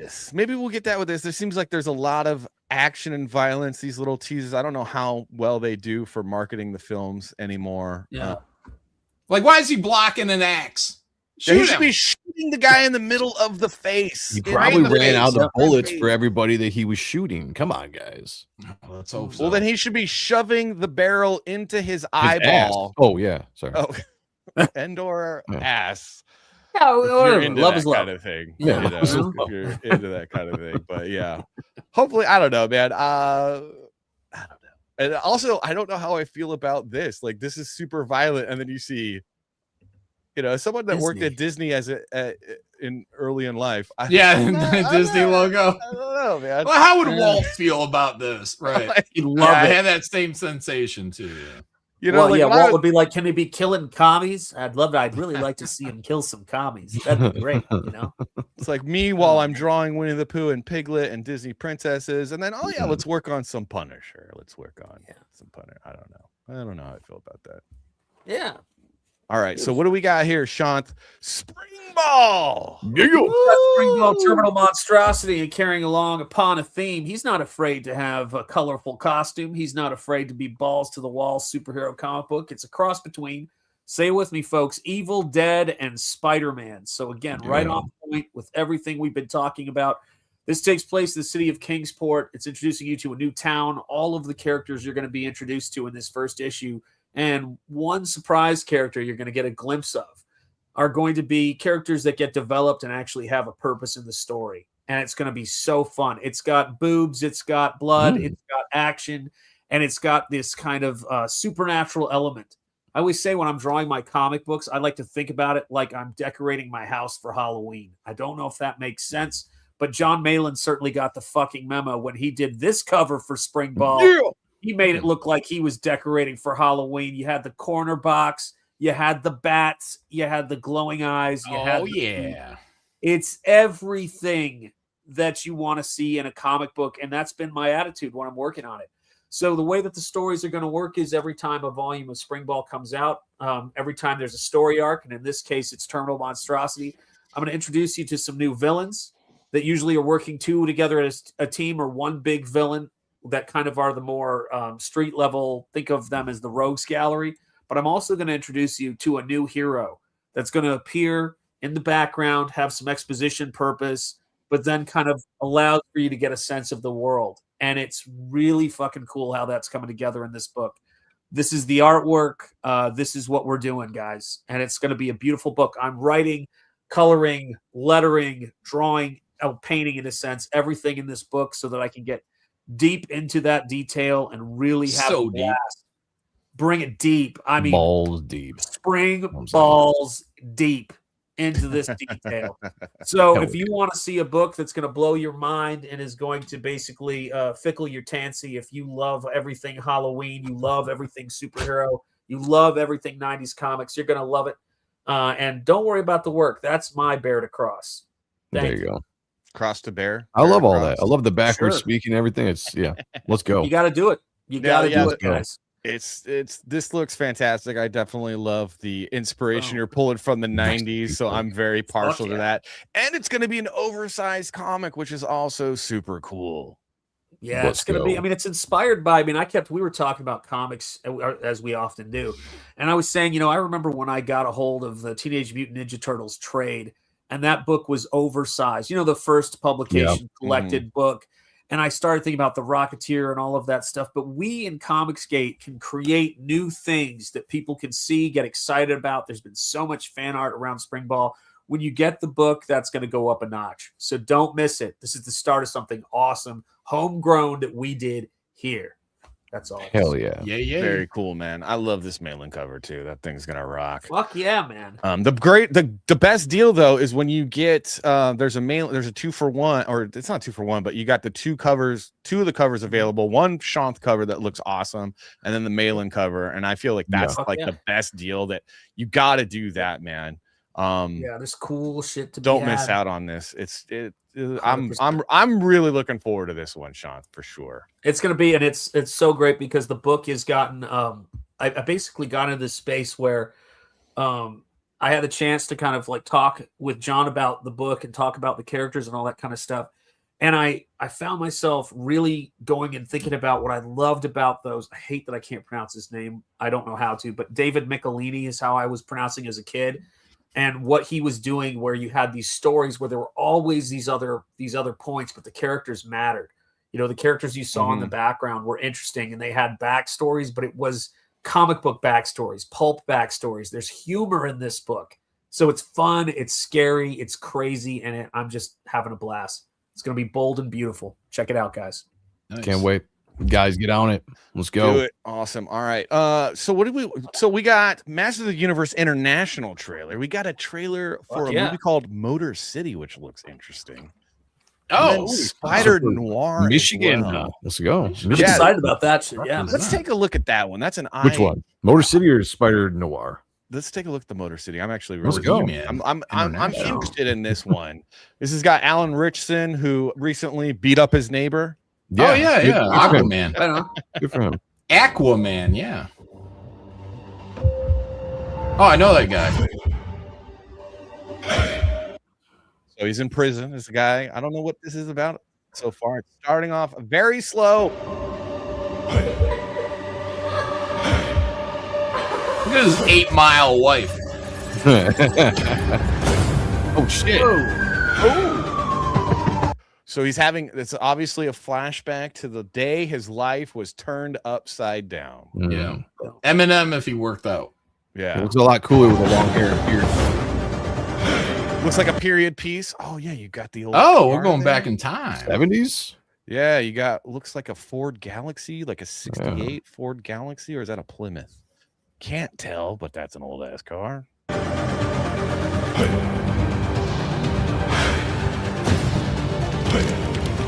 Ah, that dude's fucking his wife. Yep. Yep. Just like in Casino, right? That shady dude James Woods. Framed him, sent him to prison. I think he's banging his wife. Does he have an NFA tag for this, guys? Do you think he's How got did he? a How did he? NFA tag for that, or can you pay that tax to the man?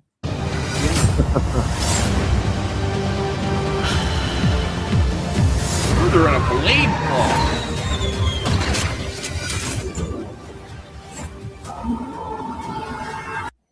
That looks good. Then now, see, having just watched Death Wish, I'm loving this. Not just because the time period, but there's a gritty, the color, the way that it's not. There's you see so many movies that take place in the past but are shot like 2025, 2026, 2024. This has a really good feel. I like the compositions. I'd like to see that. I don't know. I'd like to see that kind of textural quality to this film. Very nice. I think this is a Plymouth. I could be wrong though. I could be wrong.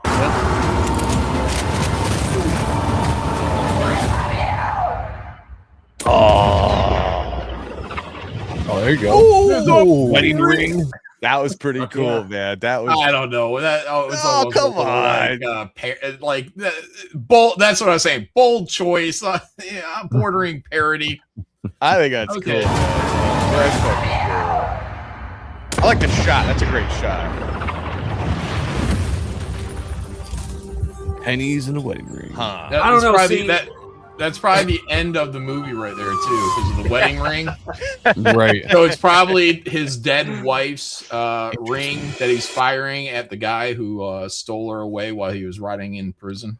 Yeah. That dude's been all over the place in movies lately. A little of The Crow with that, right? Who's the director of this flick? Oh yeah. A little bit Cadillac. Maybe think of his stuff. Who's the director? He did I, Robot. He did all these great movies. He did Dark City, I think, too. Mm-hmm. Yeah. I don't remember his name. Yeah. Good director. Okay. All right. You think you do that twice though? You never know if he's coming back. I mean, he also did The Crow, Detroit. There's that through line too, even though it was shot in Virginia. Alex Proyas.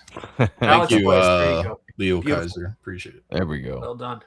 Yeah, great director. That looks interesting. Dark City. Yeah, I like Dark City a lot. Marvy Dog. I watch that from time to time. I watch Dark City more than I don't even watch The Matrix anymore. That's kind of the thing. That's kind of thing, right? Like you can have a great movie, but the sequels and trilogies and all these extensions can kind of just tear away at the greatness of that first movie. If they hadn't made any other Matrixes, like I'm sure that'd be a movie I'd be digging into because there's a lot of mystery, like ooh, yeah, but even Dark City. Like, now I watch Dark City. I don't watch The Matrix. Don't watch The Matrix because just watch Blade, the first Blade, because every fucking thing in The Matrix stylistically that they got all their props for is 100% already in Blade. The slow motion bullet when he dips his head, the music they play during the fight scenes, the all black leather, costumes in the fight and the way that he moves. I mean, if you watch that movie after you watch Blade, you're like, oh, that's kind of cool. Like, but Rashimataru says Dark City got John canceled. Yeah, it helped. It was I did an Easter egg in Thunderbolts where because the storyline in Marvel, like their big plot thing was they had this thing. I want to say it was called was it Pleasantville? I don't know what it was, but they make this kind of new reality where all these criminals are all brainwashed and they don't know who they are and they're all living in this one town. And I'm like, oh, it seems very Dark City to me. So I in one of the background billboards, I wrote Shell Beach. Yeah. Because I'm just like, a nod, a wink. Hey, Shell Beach. This is like Shell Beach. And so what are 2 years later, when they were coming after me, Bleeding Cool turned that one little Easter egg and tried to tie that into me being a white supremacist because some white supremacist wrote an article on a white supremacist website about the Matrix and Dark City. So I was dog whistling to white supremacists. This is what Bleeding Cool said. Like, what the fuck, man? You had nothing to do with that, dude. Though, unchallenged. I saw. Unchallenged. Yeah, that's. I challenged it. Yeah. Right. You tried, but the dude's screen name didn't even sound like your name. It was Mon Jalen. And I was Yeah, like, well- come on. The guy who wrote the article. Yeah. No, and the thing was like there was the date on the article, and the article came out, I believe it was after the book. After the book came out. So I did the Easter egg before the white supremacist people. But facts don't matter. It was about trying to destroy me. Well, there's a racist at the Met Gala. So this person says this is coded racism. Yeah, wild. Super fun. I don't know. I'm a metalhead. There you go. That's racism. So he doesn't listen to Beyonce because he likes metal. Therefore, coded racism. Coded, Crazy. racism. Oh wait, let me get my red string out. I'll be right. Yeah, they're back. going to try to destroy whoever the hell that guy is. Just like that. He was speaking in code for years. You guys just weren't listening. Here he is talking about how he doesn't listen to Beyonce. And he'll be a featured guest on Hard Art starting next week. There you go.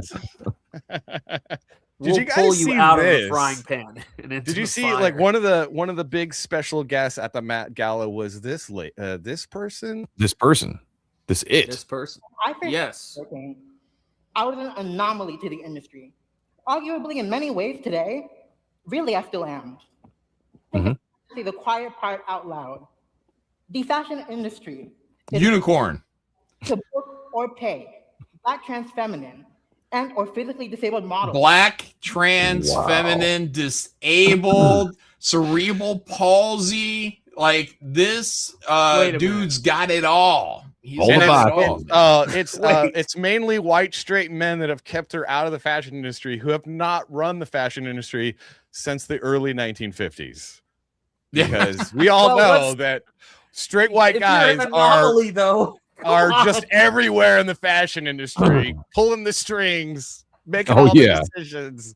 It ain't that one chick they made a movie about, Devil Wears Prada and a bunch of gay guys. No, it's white straight guys. Keep it. Rashma says, Sean, that's the person that turned John down for prom back when he was. That's what everyone's saying. It's not true. This isn't. Oh, okay. Well, because I think back then they identified as a man, and now they identify as a woman. Black trans. Are they going to be could they be fashion model? Yeah. Could they be a shoe model with those things hanging down? Why not? And to say they can't be would be bigoted. Yeah, that's kind of what I would expect you to say, Salty, as a white man running the fashion industry from Tennessee. My entire I Pulling control the strings. I control what you see and what you wear from. Yeah, it's fucking wild. Some little The town. serious man in the chat says we need more disabled representation in sports. There you go. Yeah. That's what's next. Cerebral palsy, running back, black trans. Oh my gosh. Let's go. I don't know. I'm told Dude, I hope they do that. I hope they do fucking bring all the Special Olympics into the regular Olympics, and then it makes all the actual athletes so uncomfortable that they all back out or underperform. Because I'll fucking get in there. I'll get the fuck in there and I'll beat the shit out of every last one of those fucking cripples. I don't give a shit. The best. I don't know if you guys know who Amy Mullins is, but this is my favorite Special Olympic story ever because it never dawned on me. So she's the gal. She played Mama in the mother of 11 in Stranger Things, but she's a model. She used to run in the Special Olympics. She had those blade legs, the little metal curved blade legs. She was one of the first people to do it. Oh, yeah. She goes, so I get to the Special Olympics and they go, okay, runners in the Special Olympics, everybody load onto the bus. She goes, I get onto the bus and all the other girls have like arm problems. She's like, what the fuck? So she was running on these legs against people with healthy, normal legs. And she goes, what the fuck is going on? Fucking awful. Oh, shit, Good times. Man. You never know. You never know what you're running into, man. Although if I ever lose my legs, I'm definitely getting one of those. 2 of them. Those things are fucking rad, man. Do you see you can do with those? You can run, you can jump. There's a lot of cool shit you can do. Like sign me up if I lose my legs. Well, you could always just voluntarily lose. I could just cut them off right now. You could be one of those people that Yeah. identifies as a one-legged person. You could just I could have just your identify as leg amputated by a doctor. I'm sure the medical industry would do that. They'd create a permanent patient, they would be all over it, right? Oh, there you go. Yeah, she didn't have the shin bone, so she was born without that. So she actually did electively to be able to run. Say, take them off like Bronson. What is this? What is this? I was just gonna say, what is this I shit? saw What? this on Screen Rant. Superman and Okay. Batman just became boyfriends in DC Comics. Of course they did. Have you guys heard about this? No, I haven't. Clickbait? What is it? I don't know. So we got this article from Nicholas Ayala, and it's from April, so it's a little older. I'm surprised no one has seen this. But so it's basically like, oh, you know, blah blah blah. Superman is Lois Lane, and Batman's, you know, been with all these other chicks, and then it's like, but in the comics, there's a new romance between the two, and here is the official page of the comic book page. This is an actual comic book page in a comic book about the romance between Superman and Batman. Wait, what? No. So it says, Superman, I've never been up so high before. It's so beautiful. You're welcome, Batman. See how much is possible with a hug from a friend. Wee. So this is an actual comic page that this person is highlighting, and all this is Harley Quinn making a cartoon of her fantasy of Superman. Oh, yeah, and that's Batman. what women do. They ship. They turn men into homosexuals. Sure. Why is that? Why do women want to turn men into homosexuals all the time? Dudes are turning chicks fucking into lesbians all the time. You know what I mean? No, Yeah, but it's these straight bisexual fantasies. Yeah. Disgusting. We're not turning chicks into lesbians. We're having hot chicks make out. That's true. It's That's different. the slight difference. It's not. Let's be real clear about this. And Okay? let's be honest, the fantasy is wanna always bang them. like, oh, I've interrupted something, and then they go, oh, you have the one thing that we've been missing. That's your right. Penis. Join in. That's right. She said, just like John and Shane Bromance. That's right. That whole thing was made up by Anna. She made up the whole thing because she was jealous that we were hanging out in Chicago. You know? Oh, shit. I think it's because women actually can't be friends with men like men are friends with men. Like men can be buddies, they can do stuff, hang out, whatever. Women, though, they're always trying to outdo each other. I gotta be pretty. It's always like, it's never just about friendship. It's always something more, because women, they need to just be in the kitchen making sandwiches, because when they are out and about able to do things, they just create havoc. Yeah, it's true. Look at Steph creating havoc right now. Coming into this male space, showing off her leg in photos. So yeah, it's just in this timeline. What's that mean? You make it sound like it's mounted on the wall. This is my leg.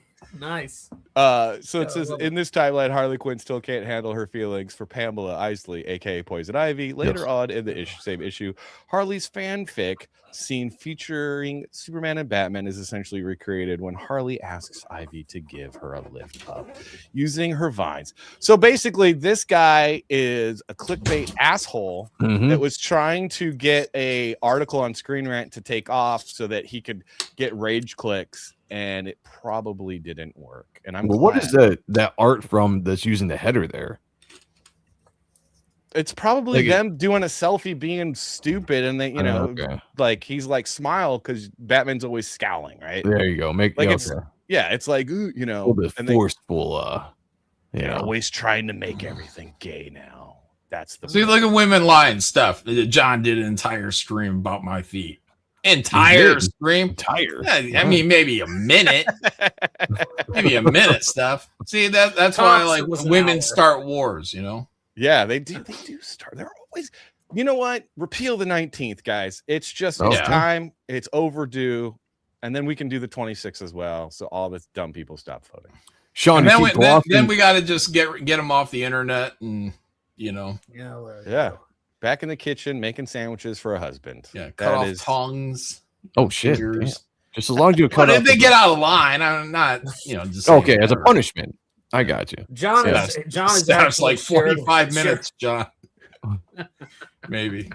I don't know. Sean, you keep glossing over the subscriber count. Keep that up for a second. We're 2 away from 500. Oh, yeah, man. 2 away from 500, guys. Yeah. Thank you for everybody that's hit the subscribe button. We need 2 more for 500, which will be huge for this channel. Subscribe. Appreciate everyone watching Hard Art tonight. Thank you for being here.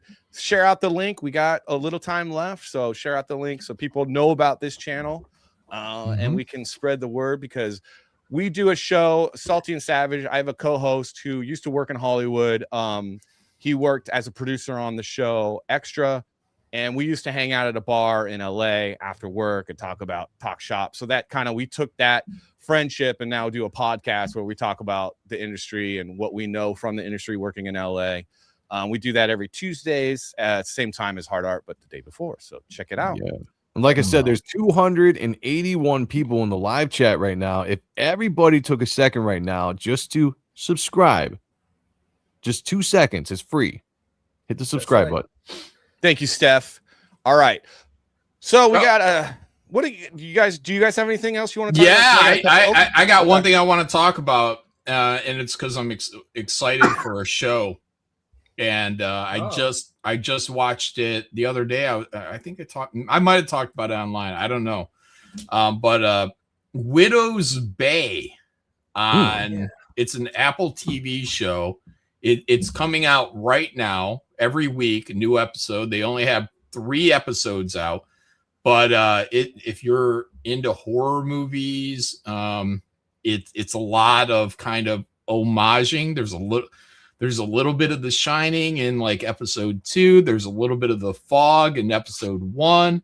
Episode 3 just came out, and it's almost maybe a little bit, maybe there's something else closer, but I got almost like a It Follows kind of vibe off of it. I don't know if you guys watched What's it called?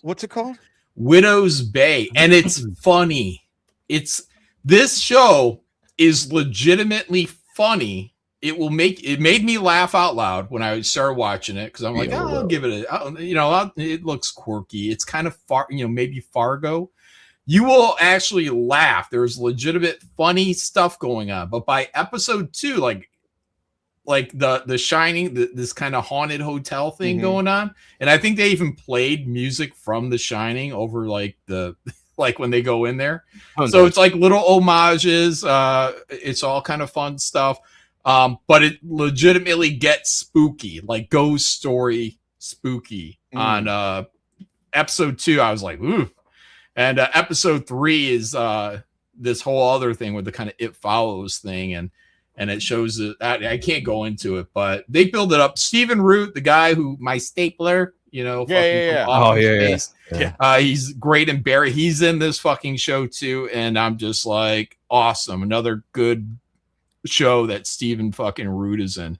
But I'm loving it. I'm loving it right now. Episodes 1, 2, and 3 are available right now. It comes out every Wednesday. I think the last 2 episodes are going to come out at the same time in 3 weeks or something like that. 2 weeks, 3 weeks. So I think it's only going to 7 or 8 episodes. So, anyways, I thought it was done really well. First episode, you might be like, I don't know, John might be a little off on this, but I think by the second one, you guys are going to get it. And you're going to say, oh, thank you, John. All right. Let's take a look. Let's take a look at what John's talking about. Apple TV. Do we have sound? No, we don't have sound. Nice to meet you, Arthur. Let's start over. I'm Tom Loftus. Oh, or Tom. Nice to meet you, Arthur. You want to grab some coffee? No, I'm good. Jerry was just taking me through some of your history. Oh, that's great. Yes. Well, remarkable story. Okay. I was talking to the guy on the ferry, and he said something odd. What was that? He said bad things happen here. Should we pause for a little bit more? Yeah. And bad things do happen there. That's what's great is this is an island town. That guy, the white guy, is the mayor. That black guy is only in it for this one episode. It's not like hey, look at the black guy kind of type thing. So anyways, so they have a lot of local legends there. And but everybody on the island believes them. So when they're like, oh, the sea hag, everyone believes in the sea hag. It's so they walk the line from funny and actual scary show so fucking well. episode 2. That is the hotel actually in episode 2 right there. That image. That's the where it's kind of The Shining. Okay, yeah. But all kinds of fucking shit happens, and then when it happens, they kind of set it up almost in a way that it could almost be explained away, which makes it more interesting. But yeah, all this shit's real. And Stephen Root. So episode 1, you guys, if you remember in the fog, right? There's like an earthquake, everything rattles, and they're like, oh, that happens in here in episode 1. They get an earthquake, and Stephen Root is telling everybody the island is waking up. So all this fucking ghost shit is about to start fucking happening. Killer clowns and all types of local legends shit is all coming to happen again in this town.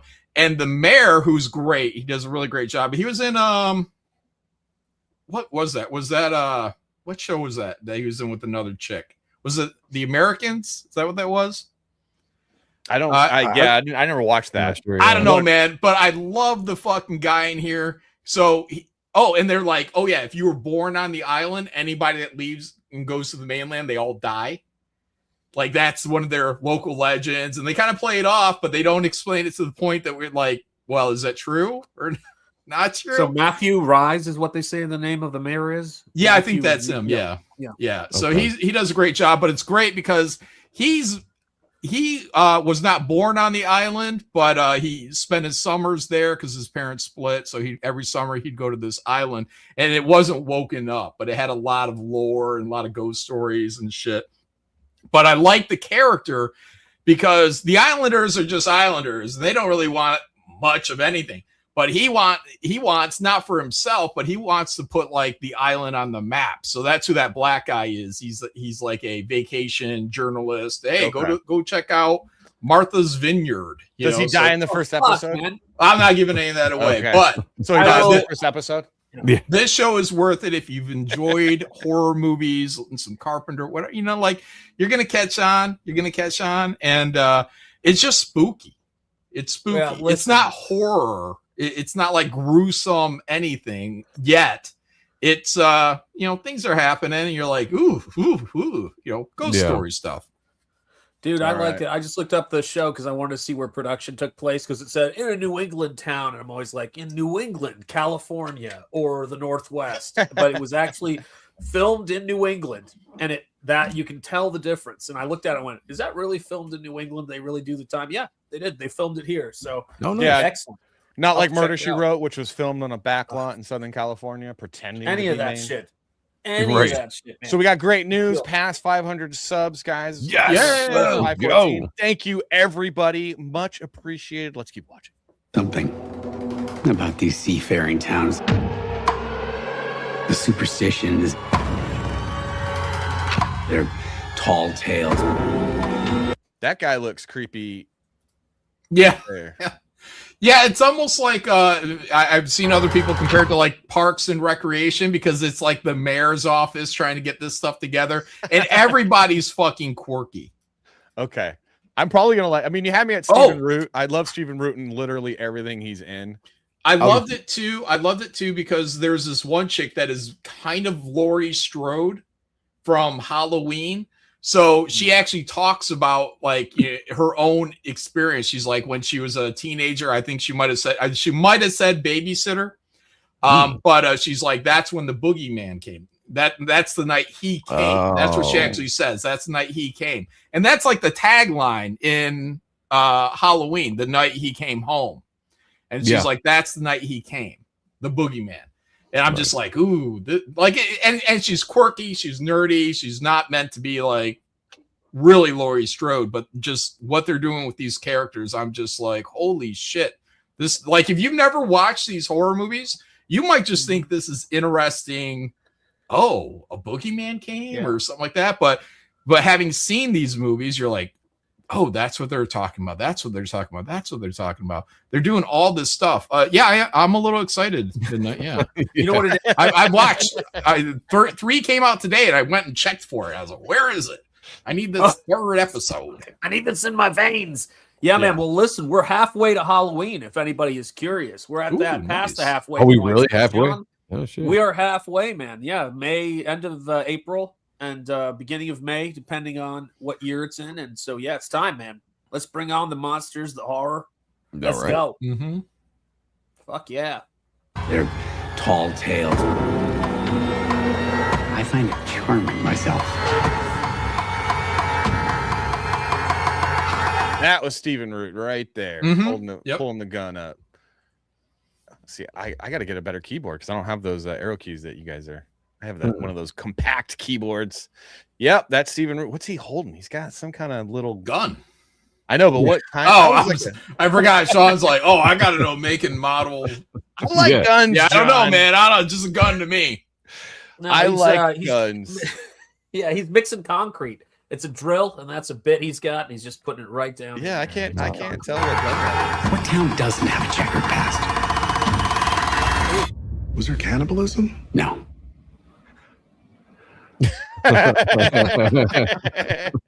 Yeah, I'm gonna have to watch. I know you guys all love horror. I'm not the biggest horror person. I don't watch a lot of horror movies. This is again, it's not some big gruesome thing. Like you will be laughed, or you will laugh, but you'll also get a little bit of chills when this kind of ghostly stuff starts happening. I definitely like this kind it's of fun. stuff. It's a fun for me. It's a fun show. I don't think that's right. They're going all in with the Stephen King type. I'm gonna watch this. I'm gonna watch this. That does look interesting. Yeah, It does. Yeah. Looks good, man. Check it out. I do have Apple TV. At least 2 episodes. I'm gonna first have one, to- you know, it kind of winds it up a bit, but the humor in the first one, I'm like, okay, I'll give it up to episode 2. I checked out 2, and I was like, ooh, that got spooky. I feel like John works for Apple because he's constantly pushing these Apple shows, trying to get us to make the same mistake that he made, which was subscribe to yet another streaming That's service. what I'm saying. Like once I subscribed to like Shane's like, just unsubscribe after the free trial. I'm like, I can't. I'm stuck. Yeah. Well, I mean, I actually think that when he showed that wall of all of the articles on the wall is what I always thought that your backdrop should be, John. When you streamed cannibalism and red strings Cannibalism in the connected Lord's to house. shit. That would be awesome. You know, flying saucers, all the good shit needs to be behind you, man. There's one line, Werewolf said, go ahead, sorry. there's one line in episode 1 where they're at that room with the cannibalism. Of the historical lady is like showing the black guy like this mannequin. It's got like Salem witch trial dress on there, and she's like, oh yeah, and that's when we'd get the witches, and she talked about it like fishing. She's like, yep, we'd find them and we'd burn them. Oh, nice. So nice. That's how you do it. We'd find them and we'd burn them. You know, Find like them and burn and the mayor's trying to like downplay all this shit. He's like, no, it's a good island. It's a good place for tourists. And so, anyways, yeah, I'm liking the show a lot. Like, Bearwolf said Erie, Indiana is one of my all-time favorite shows. Guys remember? yeah. I never got into that show. I saw someone say it was similar to that. It was more made for kids and everything, but it was a decent show. It was kind of creepy as a kid. Bugman gross, a black guy. One episode, Bugman. One episode. I am not happy with my ad blocker lately, but I saw this article. Wilson Bethel wants Bullseye in the next Spider-Man film, and his reasoning makes total sense. Wait, who's Wilson Bethel? He's the guy that plays Bullseye in the Daredevil Born Again. This guy. Series. Oh, okay. Yeah. So I'm not sure. So what do you guys think about that? You think he should be in the next Spider-Man film? I mean, look, I think the next Spider-Man film being an ensemble, why not? You know, like I'm pretty convinced that Daredevil is going to appear at least for a second in that film. Yeah, do it. I don't care. I'm a big fan of everybody wants these standalone movies. I'm a fan of comic books. When you read comic books, there are characters popping up all the time because you're in this giant universe. I don't care. The more characters, the better. When you put them in these movies, for me, it's just more entertaining. My voice went away. More entertaining. Mm-hmm. Yeah, I don't mind. Yeah, his reasoning is because Punisher's in the film. Why shouldn't Bullseye be in the film? It just kind of feels natural. Yeah, they just all want to throw themselves into big Hollywood. You know, I think he's I think he's campaigning for more work is really what he's trying to do, and I don't blame him. I would be doing the same because everyone loves this character. Everyone has fallen in love with his portrayal of Bullseye. I do like it. Yeah, I haven't heard a bad thing. I feel like everyone. I haven't watched the Daredevil yet. I haven't wanted to though. It's fine. It's fine. I mean, again, I'll say this like everything. It's just the trendy thing to just tear everything apart. I try to just watch something for the entertainment value of it. You know, is it going to change my life? No. You know, I sit down for 40 minutes, I'm entertained, and I move on with my life. The Bullseye character has been one of the highlights, I would say, of the series. Yep. Yeah, I've enjoyed it. Yeah, everyone. Didn't that Karen Page? What is her? Is she the secretary? Is that what she is, Karen Page? She was the secretary in their law firm in the season 1 of the Netflix, or all 3 seasons of the Netflix series. And in this series, she came back briefly last season after Foggy was killed. And then she's more in it this season. But the one thing I'll say about this show, and I like the show, but one of my biggest complaints is the Karen Page character. They completely changed her. Now she's just like the modern day strong, badass female character. Right, that's what I'm hearing. I don't like that's my only complaint of the entire show. I do not care about her character story arc or her character at all in this series. Take her out and it'd be a whole lot better. We saw it might have been on Hard Art where like she's walking in front, like leading Daredevil around, and now there's I just saw a clip today where she single-handedly takes out like a cop, like some she learned how to be a badass fighter somehow. Like you know, like you even show her in the last couple of episodes, she's on working the bag and stuff. You know, like you're trying to set up that she's like put in all this work. Oh, okay. Well, that's a little bit. That's good. I mean, but if they are building it up that she's training, they do show it. Yes, they do show that she's training and she's been working at this for a little while. But the thing about her characters, she used to be a fairly positive force, you know, amongst everything, you know, and that was kind of what her character would do. This season, she is the complete opposite, where she's just Daredevil. like, she's exactly. She's like, let's just kill everybody. Let's revenge, you know. And she's her character completely changed from what it was. You know what it was, and it's just. But again, she's the strong female. She's taking the lead, you know, in a lot of the parts of this series, and that's kind of the downfall of the season. That being said, are they doing that to try to like spin her off into some, you know, like it's going to be a girl boss spin-off show? I don't think so. Lead like a detective agency of super females. That would be. I haven't heard anything about that. If this was like 3 years ago, probably yes. That's exactly what they do. I don't think they're going that way with this. No. Okay. Hopefully not. I could be wrong, but I don't think so. Yeah, I haven't watched any of this. I saw that first season of Daredevil Netflix, and that's about it. Oh, you heard a little bit of nervousness, Joe, in your voice when you said, "Not as far as I'm aware." It's like, you know. Not. I mean that. Who knows? You know, I mean, it's friggin' Hollywood, and woke has been it's been creeping back, you know, ever so slightly now that we're getting towards the midterms and all this kind of stuff after it kind of died down there in 2024. But I don't think we're ready to go full woke again. I don't think they're ready to make that leap, but who knows? We'll see. Serious Man says, sure, a girl can punch an armored guard wearing full tactical gear and take him out with one punch if she believes in herself. So that's right. This guy believes in herself. I like that. This guy's rocking a helmet. He's got full on gear. No sights or optics on his rifle, so we're not sure how. Looks like Putin though. This guy can probably fight. Yeah, he looks a little big. He also might be super powered because he doesn't need anything to aim his rifle. She comes in. Here we go. Bare hands. Yeah, like what was that? Was that supposed to be to the head? Because he is wearing a helmet. Yeah, so that wouldn't yeah.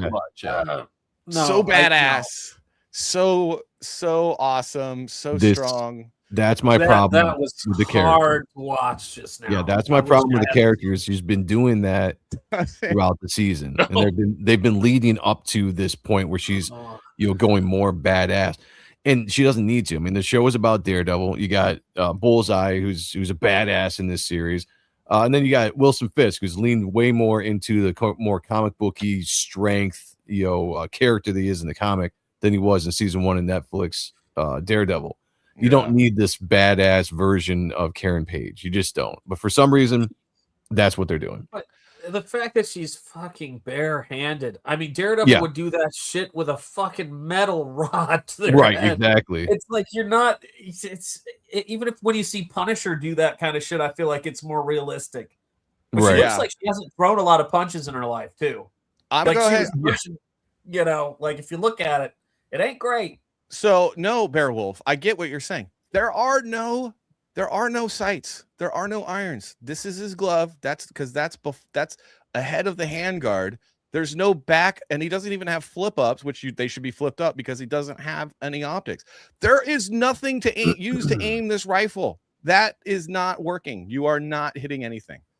I'm sorry. All right, let's see this punch. Oh, there's an elbow. She was like, "Wasn't that badass? First take, didn't he need she threw her arm out when she threw. Yeah, Jesus take the sights. That's maybe he's a Christian and he just believes in shooting blindly. Yeah, the punch, the thing that gets me the most is this jab is the thing. I mean, it's not even that hard. I mean, maybe is it a little throat? bit. Is it to the throat? It's a throat gouge. She's doing a throat gouge, but I mean, he doesn't even react either.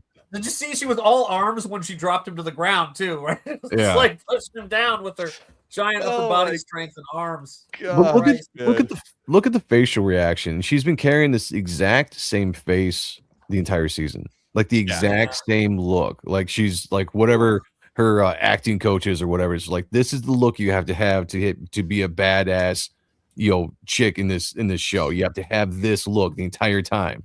yeah, no, dude, no. It's like no, I don't take anything that serious. No. Completely take her out of the show, and you would have a completely better show. Yes. I mean, that's just Why'd they kill off that's my Foggy? one complaint. Why'd they One kill off complaint with Foggy? it. He was so good with the comic relief. Oh, they killed Foggy? Yeah, he's dead. I don't think the actor could do. I don't think he could do the series. Oh, I think. Oh, he had something better to do. But that motherfucker have to. Maybe do. I don't know. Like, yeah, you know how Mighty actors Ducks. are in scheduling and stuff. Like things. Did you pop see the up. interviews with him though? He was like, "Yeah, I mean, like he was. I don't know if he was wild about it." He's Oh, gonna for Mighty reprise Ducks. his role of from Mighty Ducks. I went to high school with that guy. Oh, that's right. He was man, he was the badass in Mighty Ducks. Remember The guy that that couldn't skate and then hit the slap shot really hard. Yeah, and then he had his little brother who also went to my high school. I've Yeah, never I watched forgot about that. I've never watched Mighty Duck. You've Really? never watched the Mighty Ducks? Either. Nope. Wow, Greatest okay. Emilio Estevez film ever. His Never best watched role. it. That's true. That's true. I'm aware of it. Thing. Bash Brothers. Thank you, Superior Knob. Yeah, Yes, the Bash yeah, Brothers. yeah, yeah. It was a sequel, right? Mighty Ducks 2, the Bash Brothers, or was I that the think first one? I think it was like the third one. I don't know. They milked that series though. The second one was the best. They They go to the Olympics and they fight the Swede. Was it the Swedens?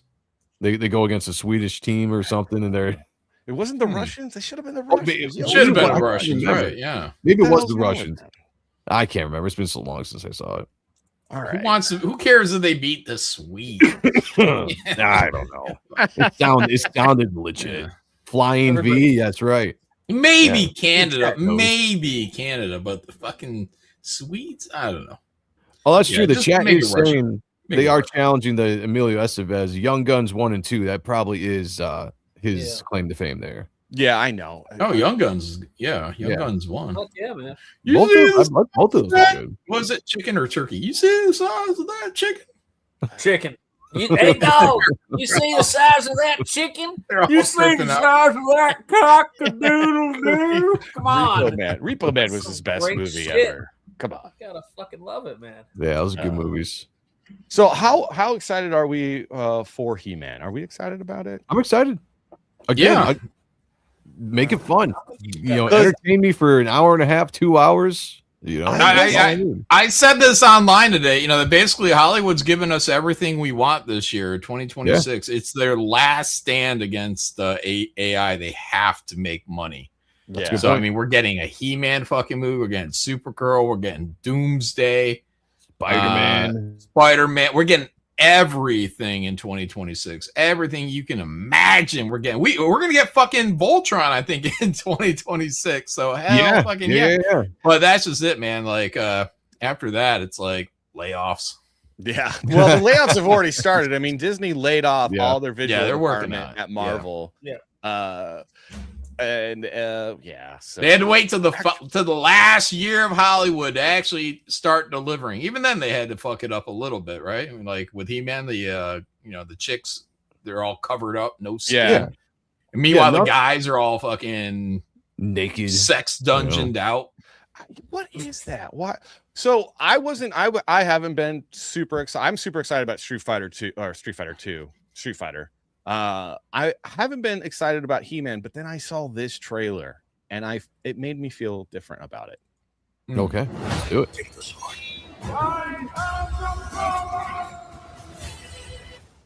So, I'm not from around here. The stories you're telling, Adam, Not very you're good stuck drawings. here until you Definitely not my drawings. I didn't do the drawings for this. If I was He-Man, my drawings would be a lot better. Yeah. He probably drew these when he was 9, John. Yeah. The stories you're telling, Adam, that you're stuck here until you find this magic sword. This obsession with nerds. Why would you tell anybody that? Yeah. Even your close friends, why would you tell them the one thing that makes you sound crazy as fuck? You gotta tell You're somebody. freaking people out, especially Daryl. God, I hate Daryl. I know it sounds crazy, but that sword is gonna show me the way home.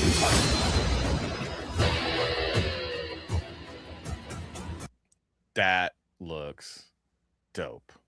Everything about this movie actually looks pretty damn good. Need more naked ladies for sure, but like I'm actually pretty hyped for this. Yeah.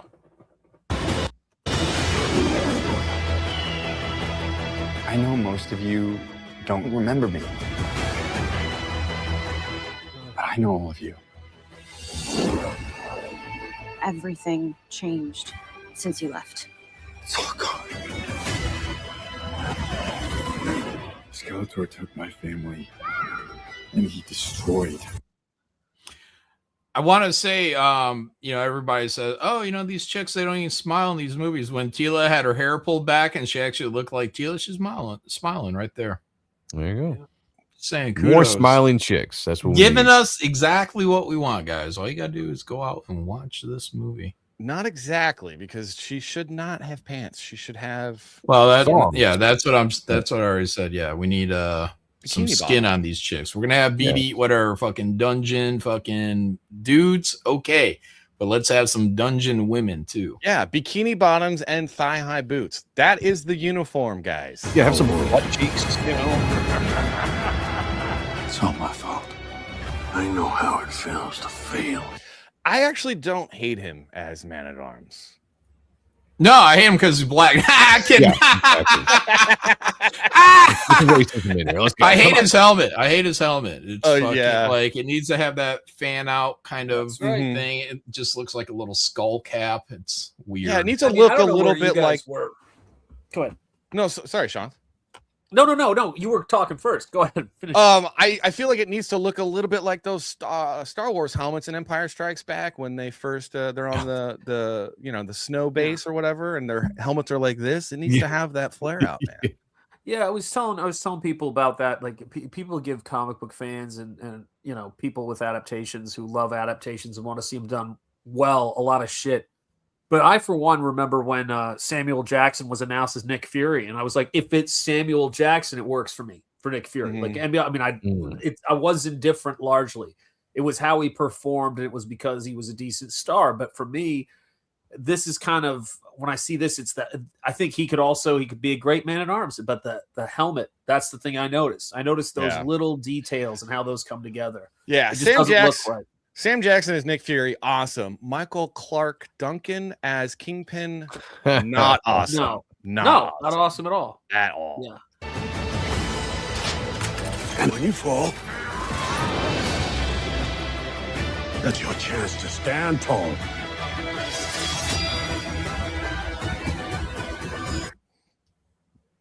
Definitely.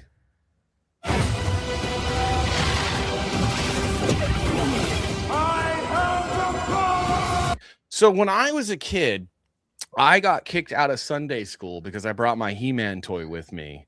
And the Sunday school teacher said, that's a demonic toy because he yells, I am the power. And I said, no, he doesn't. He says, I have the power. Kicked me right out. Kicked me right out. And I was right. She was wrong. Was it a Baptist church? No, it was. You should have brought in your Goat Man figure. Yeah. They're like, no, this is demonic. Yeah, I was. I got kicked out. I had to go sit with my parents in the main, whatever chapel to be for the big church. I grew up in one of those mega churches. So it was one of those evangelical, super legalistic. Yeah. You know. Yeah. Retarded. I'm glad you paused it here though, because I didn't realize the skull in the background when you used that power. That's the first time I saw that in the trailer.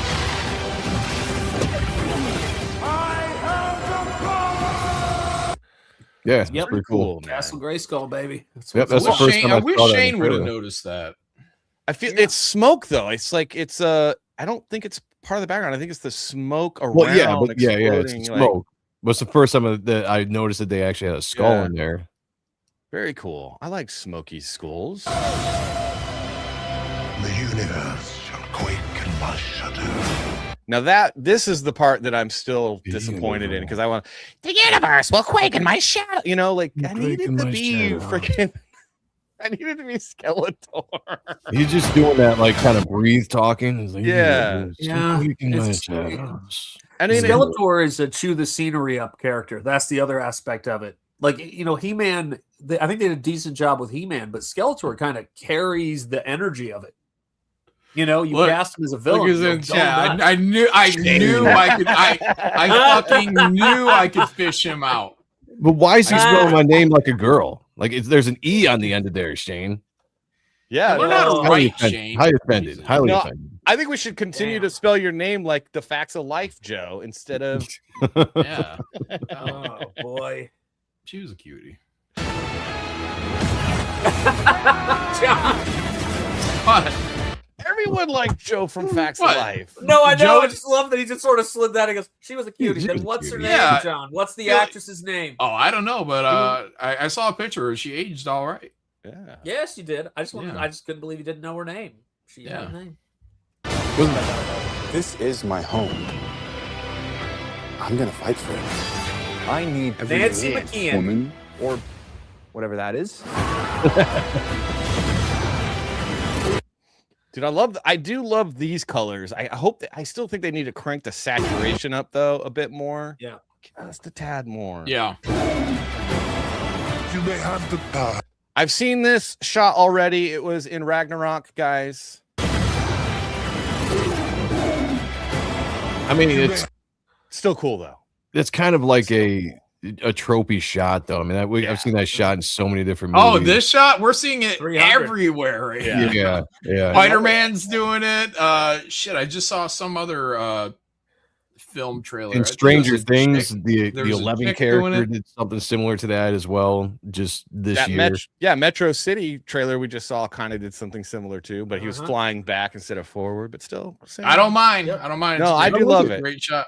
Some stuff just looks good, you know? Yeah. Yep. But you're too scared to use it. Trust me. See, like, So I think that's about their penises. I think they are doing a little bit of a thing where they're making it about their penises. I still hear "lose it," not "use it." Whenever Skeletor's that, you're too scared to lose it. Lose it? Use it. Use it. Yeah, I want the high pitched voice, and then you have a perfect opportunity to be like, until next time, you know, but they just, Yeah.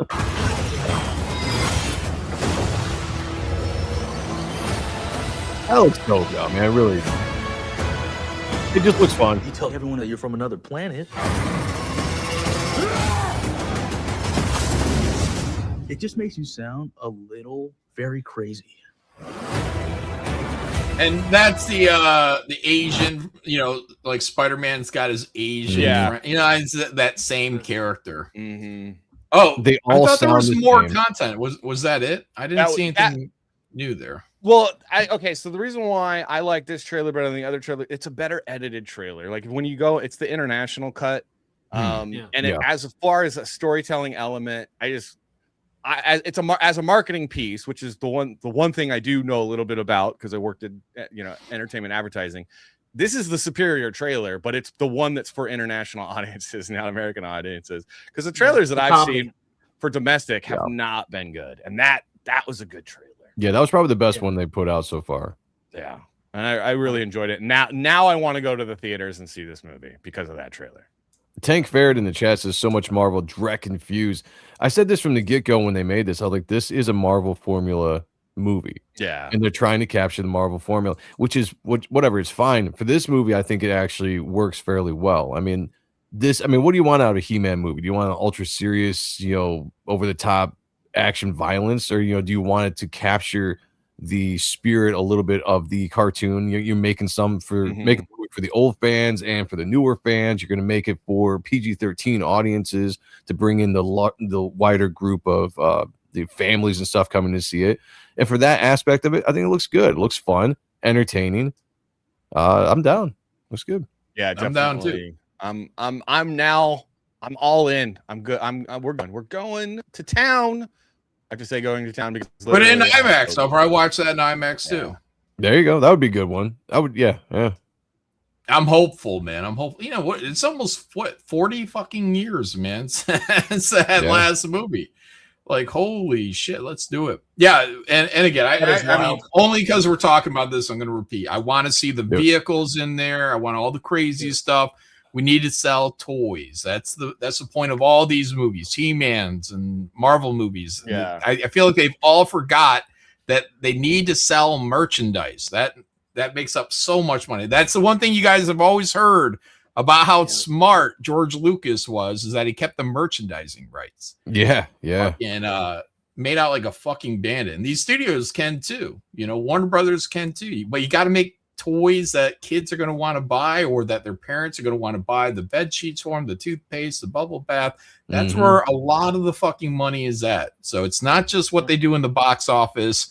It's, do they open up the money machines? Because they should. That should be at the front of every discussion with James Gunn and Kevin Feige and everyone just saying, how do we make the most money?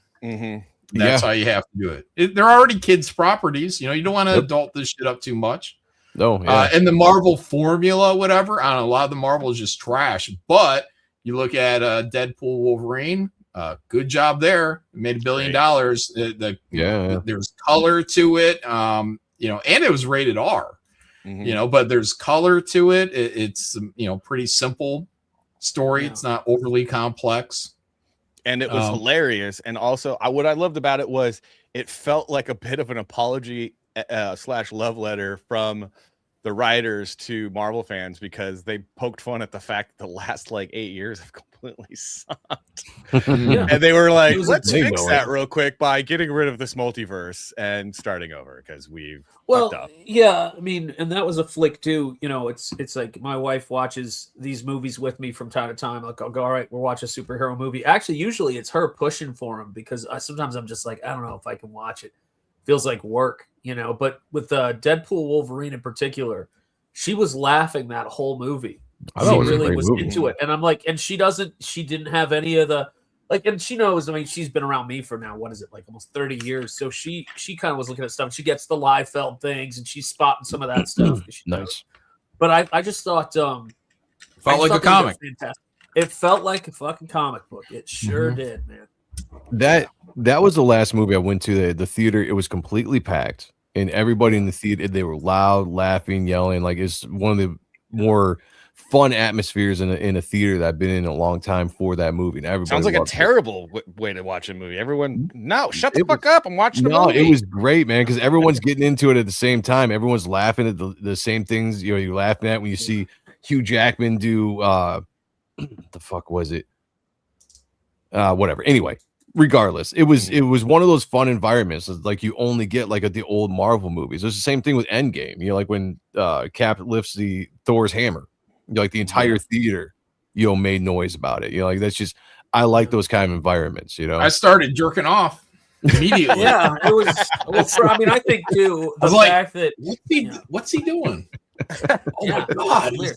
Hey, everybody, look at the screen. Yeah. Don't look here. For me, I think it was the fact that Hugh Jackman and God, I can't believe I'm blanking on his name. Ryan Reynolds had the courage and the as actors to step back and let the dog take center screen. You know what I mean? And be in charge of that film, because that's really what I think brought people there. Right. You know, It was charisma. watching Deadpool Wolverine was the first time I think I have missed working in entertainment advertising.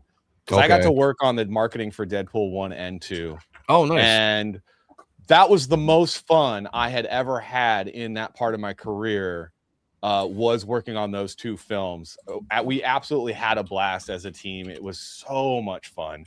Nice. Everything that we came up with was just like gold. And it was hard to get rid, like you had to, because you can't do every idea that you had, but we had so many. It was just one of those films where you were like excited to work on it. You were excited to come up with ideas to market it.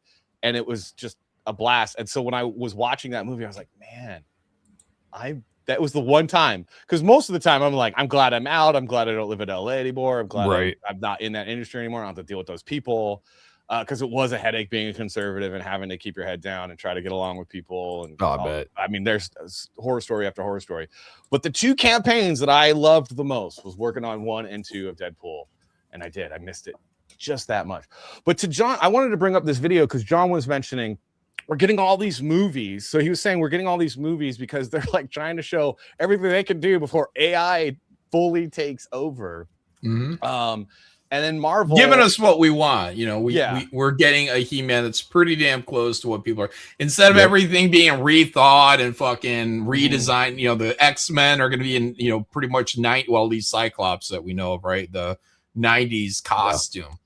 So yeah, I think they're all going to be in their more classic 90s. Like Mystique's going to be doing the white costume. I think Storm's supposed to be in a white costume. Great. Like I think they're going all out 90s. I want to see it all. I want to see it all. Yeah, I'm excited. But Marvel, so we do know that Marvel or Disney laid off basically their entire visual development department. And Evangeline Lilly. Oh yeah. Yeah. A little video about it. It's a bloodbath at Disney, and Marvel Studios just took the win. Yesterday, the company laid off approximately 1,000 employees company-wide, and nearly the entire visual development team at Marvel was let go. Before I spread this post, when I saw it on social media, I needed to fact check it. So I reached out to my good friend. So my first comment is, what is going on, girl? What? Because like, so she's old. I think she's really pretty, and even at older, but she's not aging well. And also, put some sunscreen on or moisturizer, because what is going on? What is going on? It's and bad lighting. Park, who was the genius behind creating the original Wasp supersuit and the original Wasp concept drawing. So she's only 46 years old. Just a child. Just a she looks a lot older than 46. Holy shit. Yeah, women age like milk sometimes. It's true. Women. Wow. That's great. Oh boy. Okay. So she speaks kind of interesting here. I thought, and I'm like, I wish Shane Davis was here with us this week, because I think he might take some umbrage to how she's going to talk next. Suit. Yeah. And the original Wasp concept drawings for the film Ant-Man and the Wasp, and just said, is this true? Is this really what's happening? And he said, yeah, it's true. I have been let go. She's gonna cry? Is she acting? I can't quite believe that Disney have let go of the artists who brought the current Marvel universe to life through their imagination and their genius. That the people who invented these characters in the first place, who designed. So the people that invented these characters some of them are dead. They didn't. Yeah, they're straight up mostly dead. Yeah, I mean, we've lost a lot of them, but I also have to say, you know, that's actually how it all works forever. You know, like the world's gonna be done with you and push you out at a certain point. I mean, I hate to be bleak, but yeah, you know, it's if you've got skill and you've got something, work on things that you own, or else that is guaranteed to be the thing that happens. And it might be guaranteed to happen even if you do work on things you own. True. You have no idea how this shit's gonna go. So I mean, it's so very like, I mean, the people who created these characters that they were basing these things off of are people who are nameless to most of them. Yeah. That's just fucking wild, dude. But yeah, them it in happens. the first place are now being replaced by AI. AI that will take their designs and take what those artists created and use it to create iterations of that. I am so sorry, Andy, and I am so sorry to every single one of the artists who were let go in the 1,000 artists that Disney fired, and particularly the entire team at Marvel who have been considered obsolete now after building the Marvel empire. Well, so when I worked at Disney, the older Disney artists that I worked under would call Disney Mauschwitz. So that was a long time ago because I'm much older now. I was 18 when I started working at Disney. So I don't think a lot's changed. Disney hasn't treated artists well for a long time. Like a long time. Joe and I laughed at the exact same thing at the exact same time, and I don't know, man.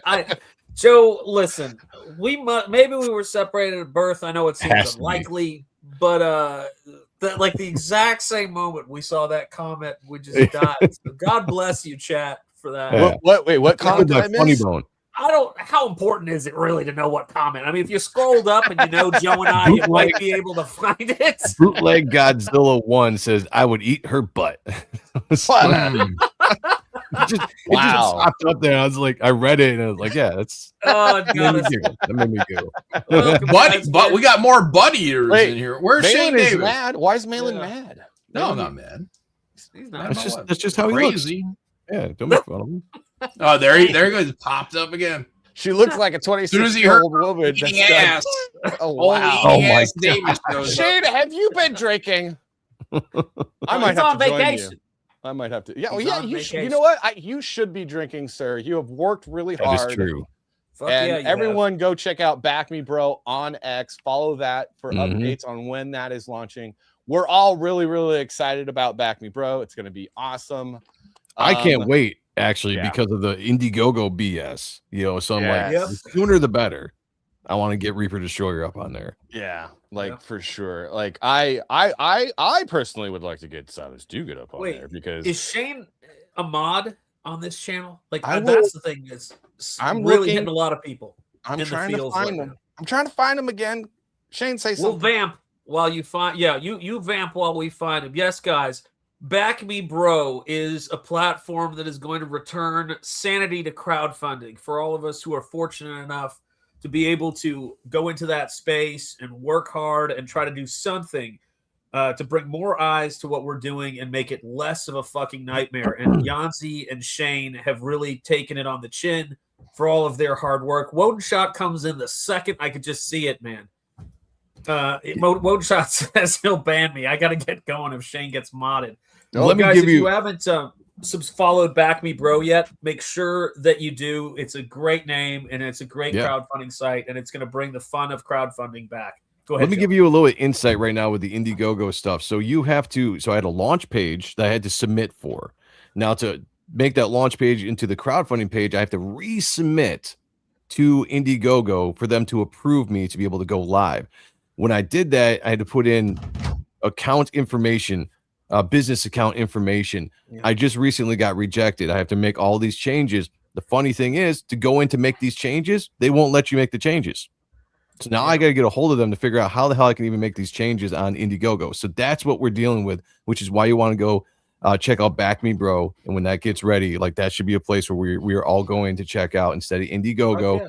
because the place is insufferable right now. Yeah, dude.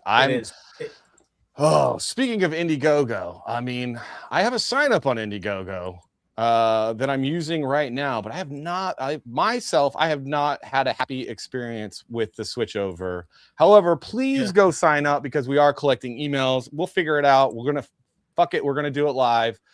This campaign is coming out this summer. Silence Do Good Volume 2. We're going to have covers from Ethan Van Sciver, covers from David Williams, a couple more unnamed artists to be named later. We're actually doing 3 issues in this volume. So there's going to be a potential for 3 floppies as well as the big volume graphic novel that we do. It's going to be a lot of fun, way more violent. This one's going to be way more violent, a lot more action. If you don't know what the series is, it's a teenage Ben Franklin that gets kidnapped by people from the future, finds himself in a VR program run by an artificial intelligence. And the first part, volume 1, you'll have to get it. It's on Fund My Comic. In fact, we can talk about that. We have a misprint, a $10 misprint that you guys can get on Fund My Comic. That is it's 3 issues in 1 book. And it tells the beginning story of Ben Franklin, who's like 19 years old. He gets kidnapped by these people from the future. Not sure why, can't figure out why. You know, as the story goes, obviously all will be revealed. But he finds himself in this VR program, in this world where everything is perfect and wonderful, and he thinks it's like the most dystopian horror he's ever existed in. He escapes, but then what follows is an adventure where he is fighting to liberate America from these tech companies that are trying to enslave humanity through technology. A lot of action. Everyone seems to like it. It's getting great reviews. Please go sign up for volume 2. We'll have a catch-up tier for you. But go get that $10 misprint on Fund My Comic. It will not I love it. Right. I need to do that with my misprints. They're just sitting over in the corner there somewhere, collecting dust. You want to pull this up, Sean? Oh, yeah, sure. What do we... Hold out. Now, Shane is not here, sadly, to talk about new look at Trapjaw, Ram Man, and Fisto. But I don't know. Maybe it's just the shot, but it looks like his teeth are gone there. Oh, the bottom row. Remember what? Yeah. Who was that guy that was on this show that one time? Oh, Shane. Shane, I think that was the complaint he had. He's like, "Oh, there's a bottom row of teeth." And it takes away from. Well, he said it was when they opened the mouth, you could see his bottom row of teeth, and it could have been one of those things where they didn't do the full special effects, or it's just bad character design because that whole jaw should just be metal. Yeah. All right. And let's see. Here's Ram Man. It looks okay. Yeah, it looks. Ram away. I want some brighter colors, but still, that's cool design. Yeah, nice red on there. Yeah. Yeah, nice. The Juggernaut, bitch. Yeah, it is very much a Juggernaut helmet. Yeah, it is. And then Fisto, I don't know, being Fisto, I guess. But see, I mean, this is the whole thing, right? Everything's got to be grayed and rusted, and it's not. Yeah, I don't know. Like the backgrounds are shiny. The background, everything looks nice, but the foreground. Yeah. You think that's cutting into his arm right here? This plate. Does look uncomfortable. Yeah, it's tough to say. Because you think that, like in real armor, you think that it'd be cut in a little bit more, so not a lot of flexibility there. Looks like. Yeah. Also, guys, go out there over here to 9 Lives Comics and buy something from Shane. Shane's got this whole website over here. You can get Inglorious Rex Volume 1. You can get Inglorious Rex Volume 1, 2, and Starlight Cats. And Inglorious Rex 1 and 2. Oh, with the reprint and Dale Keown cover. Oh, nice. So there you guys go. Here's a couple of options right on the homepage for 9livescomics.com. Go out there, check it out. You won't regret it. There you go. Yeah, I'm looking forward to that. Anatomic was great. I enjoyed that. I can't wait to get the IG Rex. I want Inglorious Rex. Give it to me now. Every time you guys say Fisto, I just think of this guy. Please. Yeah. The position. Yeah. What? Who that? What was that? Who was that? You guys, no, everyone in the chat knows what this is. You played Fallout. I never played Fallout. Never played it. Yeah, that would be it. Not No? a gamer. Not a gamer. So this Oh, it is kind a of looks like robot. Robbie the robot, kind of. So this is a robot in Fallout named Fisto, which stands for, I can't remember. It's an acronym, but it's you get to reprogram it to become a sex robot for a butt degenerate. fucking. Oh, that's great. Wait, you get to fuck that? No, well, It fucks you, John. Yeah, That's what it is. Does it tongue your fart box? Yeah. Oh boy. Fart box. Well, Here we are. That's that Shane's shithole. thing. Yeah. No, Shane was not talking butt about play. that at all. He was talking about strawberries. A nicely split strawberry. Yeah. All In he your- ever said. In his butthole? What? No, I mean, The food play? That's any better? no, he was. No, it does make a cameo it made a cameo in the Amazon series Fallout season 2. I thought that was funny. Season 2 not as good as season 1. I think season 3 is going to be less good than season 2, but I'm going to watch it because I'm a huge Fallout fan. Huge Fallout fan. What do we got here, Joe? All right, quick question for you guys. So I saw this post the other day. It says Ditko excluded. Who is the top Spider-Man artist of all time? It gives you only 4 options here, so you guys can put in more options if you want. But A is Todd McFarlane, B is Eric Larson, C is J. Scott Campbell, and then D is Mark Bagley. I brought this up on my show the other night. Interested to see what your guys' opinion is, especially we're all artists here. So what is your guys' opinion here? What is the top Spider-Man artist of all time? Ditko included, it's still Todd McFarlane. That's exactly what I said on Twitter when I saw this. So wait a second. So are you saying in terms of the whole arc of like if I were to tell someone who the most important people were, or my personal, because my personal favorite top Spider-Man artist. Personal favorites is fine, I guess. Yeah. All right. So personal favorite would be McFarlane, then Ditko, then Ramita. That would be where I am with it. Yep. But if it was someone were to say to me, who do you think the most important Spider-Man artists are? I think Todd would probably say Ditko, Ramita, then himself. I think that's Ramita, huh? Interesting. I know Ramita. Ramita. Yeah, that's just humility. Come on. Let's Well, get real. Let's stop being polite and start getting real. There you go. Real world shit. So who would you say, Joe? Oh, I'll go with Todd McFarlane. Okay. And the reason why I go with Todd McFarlane, and I've said this before, like I have love in my heart for Mark Bagley because he had a long run on Amazing Spider-Man when I was a teenager. He was the main artist because Todd was already off doing Spawn and all that kind of stuff. So I love Mark Bagley's 90s Amazing Spider-Man run. That being said, Todd McFarlane rejuvenated the character, made the character really cool again, added the more black to the costume, more spider webbing to the costume, the bigger creepy eyes, the poses, the spaghetti webbing that he made popular. Everybody that's come after McFarlane has done a version of McFarlane's costume to a point, right? Like he revolutionized that costume. No shade to anybody that came before him. Ramita Jr., Ramita Sr., they were very stereotypical Spider-Man.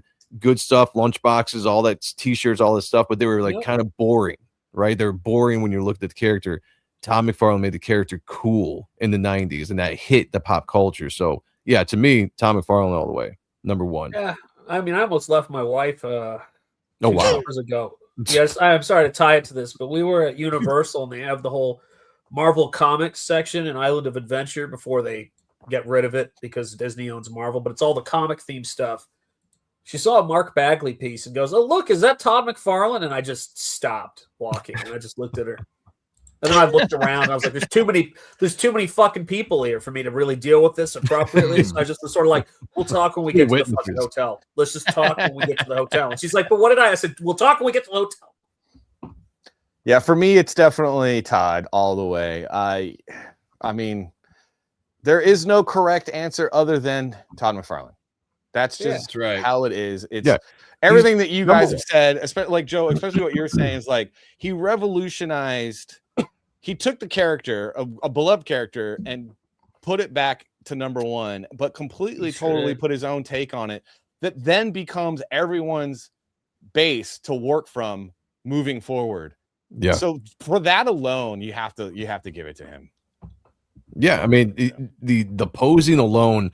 If you look, and I said this before, there's a couple. Everybody has done different things with Spider-Man. Todd did the swinging with Spider-Man, made it unique, right? All the different weird positions he would be in the swinging, and then the crouching. Like that was something he fundamentally changed with the character. Storytelling wise, I liked Mark Bagley would always have Spider-Man attached to the wall. He was never standing on the ground or walking. He was always like bouncing from wall to ceiling or whatever in the scenes. I thought that was really good storytelling later on, but that all spawned from Todd McFarlane. I mean, I think that's go ahead. You no, I just was gonna say, Joe, you get it so well, man, because if you're not subscribed to Joe's channel, I'm sure most of you guys are, but make sure you are subscribed to Joe's channel because he's just true blue, comics. I love listening to you talk about comics, man. And it's the thing for me about Todd is you got the sense when Spider-Man was flying through the air that he was also spinning the webs as he was going. So they were everywhere. So they weren't just, going and hitting a destination. He was almost like he was this orchestrating this insane thing, while he was. So there was this element of Spider-Man bringing the chaos of the webbing and the chaos of everything when he got there. It was just outstanding.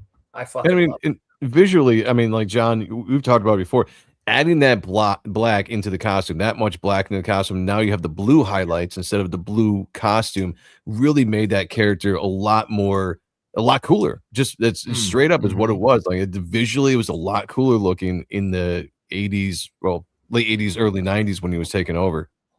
Yeah. Todd was great at spotting blacks and putting them to work for him. By the way, you've seen the video too, John, right? Comic Book Greats when he goes with Rob Liefeld, where he goes, so what we're going to do here is we're going to talk about the importance of spotting blacks. Now, that doesn't mean we're going to tell you where Reggie Jackson lives. He actually says that in one of the fucking videos. The Reggie Jackson comment rings a bell, but I haven't watched it in so long. Yep. Legend. He actually said it. Yep. Yeah, two of the things I've been using as my homework lately for just getting better at layouts and storytelling has been these two wonderful things right here. Oh, there you go. Classics, man. These have been so great. I've been diving into them, just pouring through the pages over and over again, looking at the layouts.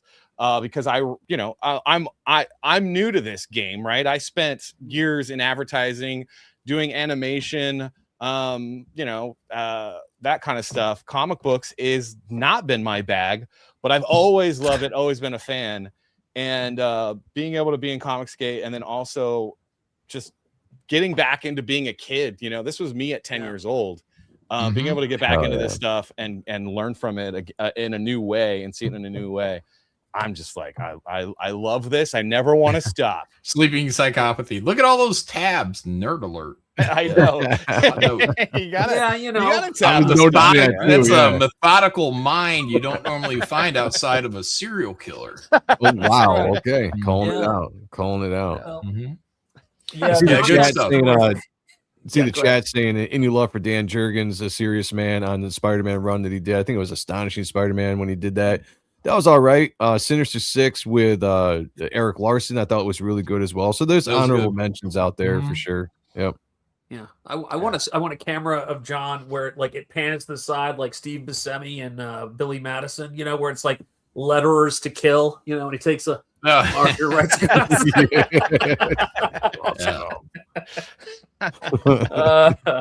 Shit, man. All right, so I saw this and it made me laugh. So now you guys get to see it, and hopefully let's do it. It makes you laugh as well. If I could bring it up, good Lord, hold on. I love it. I'm retarded because Safari, not Safari. It must be on Chrome. Oh yeah, the different search engines. I know. I just don't like Google. Like I don't trust them. I don't like them. They make me. All right, here. Bloodsport. Remember Bloodsport? Yeah. Yeah. The running scene. Love it. Yep. Oh my God. I remember that music to it. Perfectly right, yeah. With the Mentos ad. That's hilarious. And that is Forrest Whitaker. Let's be clear. Is it really? Bloodsport. Yes. Oh no shit. Yep, he's gonna fall off the boat. Look. Mentos. Dude, that is perfect. Holy shit! Wow. Wait, do they still make Mentos or no? I don't know. Yeah, no, they're still in the store. Oh, Yeah. they need to bring. They needed to do this for their commercial. Yeah, I never seen any commercials around, but they definitely make them. Smart, yeah. Yeah, that I saw that and I was. That was great. Yeah, that was well done. It's like beautiful. well done. The perfect like edit. Yeah. It's great. Bloodsport turns 38 today. It said. Wow. Oh wow. Damn. Mm. Yeah, that was a big deal when we Still were a watching classic, that shit. classic movie. Yeah. Fuck yeah. Great. 80s, so good. Yep. They were. Best time, man. Best time. It is a fact. So check this out. I saw this the other day, and Oh shit. This ad. This is a political ad. Oh yeah. Yep. So that's Look, Newsom. That's Gavin Wow. Newsom, the governor of my home state. That's Karen Bass, the governor, Yep. the mayor of my home city. And then that I think is Kamala Harris getting drunk. Nailed it. She should already be like slumped over, going, "Someone will take your joy from you." Fell out of coconut tree. Please, I'm begging you. There's homeless drug addicts in front of the schools. My Totally true, actually. Not even remotely an over exaggeration. Yep. children aren't safe. Look, if you were a transgender migrant, I could get you a free pussy. Also, not fictional. No, that's spot on. The drug addict's closer. Bass already solved crime. I endorse her. So I like that Spencer Pratt puts himself. So do you guys know who Spencer Pratt is? Oh no. So Spencer Pratt was on a reality show called The Hills in the early 2000s. Oh, okay. And he's a reality star, a rich kid. He's from LA. He lost his house in the Palisades fire. Oh, and okay. he's been they've been denying people permits to rebuild their houses because they're actually trying to take the stealing the property land. away. Yeah, they're stealing the land. So he has this whole ad, and it's obviously AI. Pretty cool though. Joe Rogan makes a cameo. Please, I just want to rebuild my home. It's been Hugh Jackman. Jeez. Wow. Poor I don't know. Hugh Jackman. Did he get their permission to use their likenesses? That's the question. over a Probably year.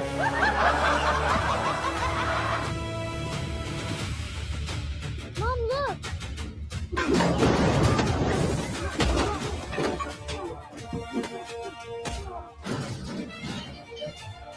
The other fence fell.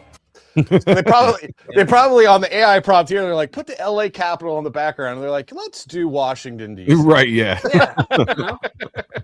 AI man. It'll work, right?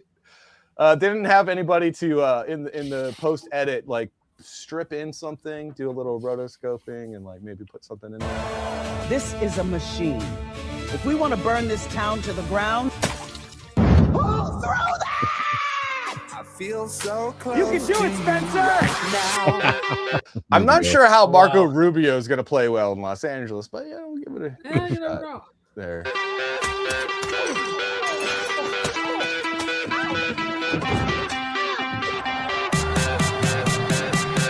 But I feel like this ad's pretty woke, although representative of Los Angeles. You get all That's a the good point. all the shades in there.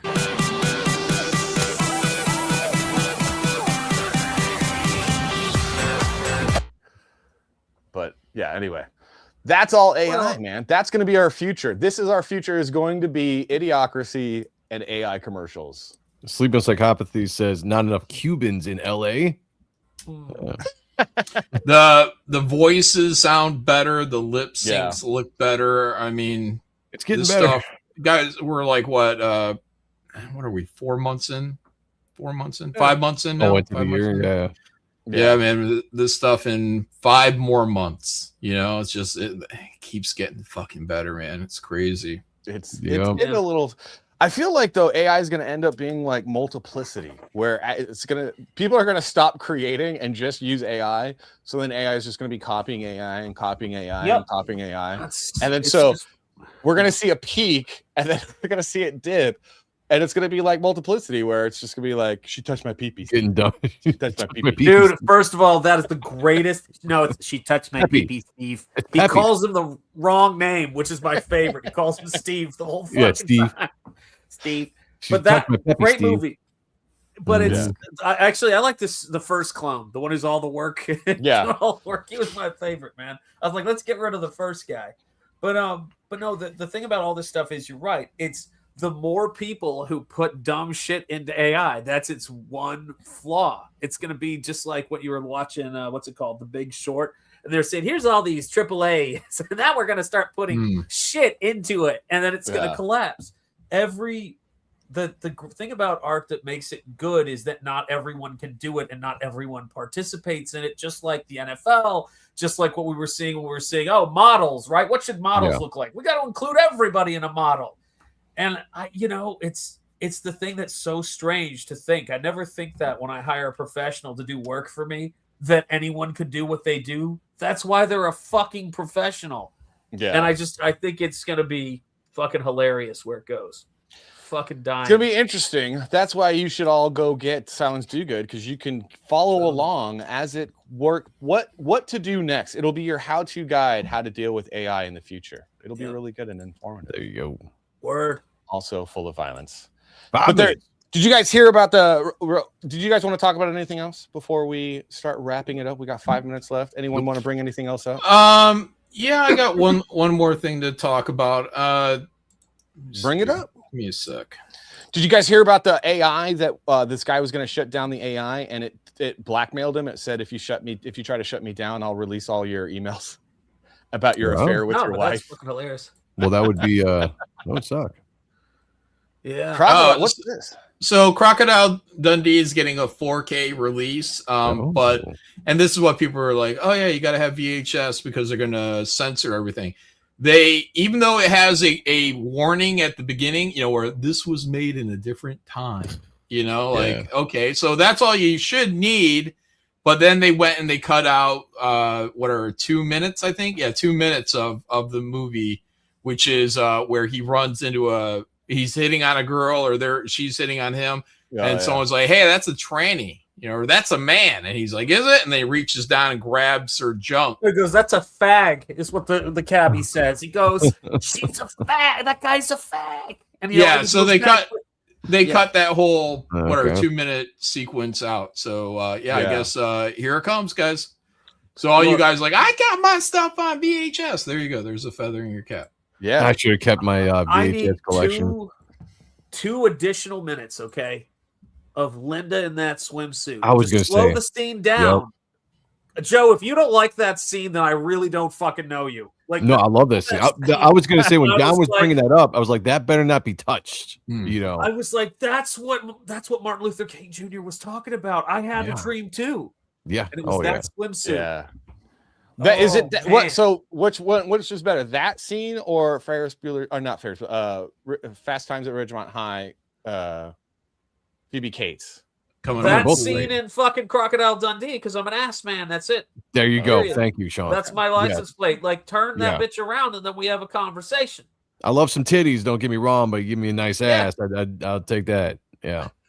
Yeah. I mean, if I blame rap, man. I blame rap.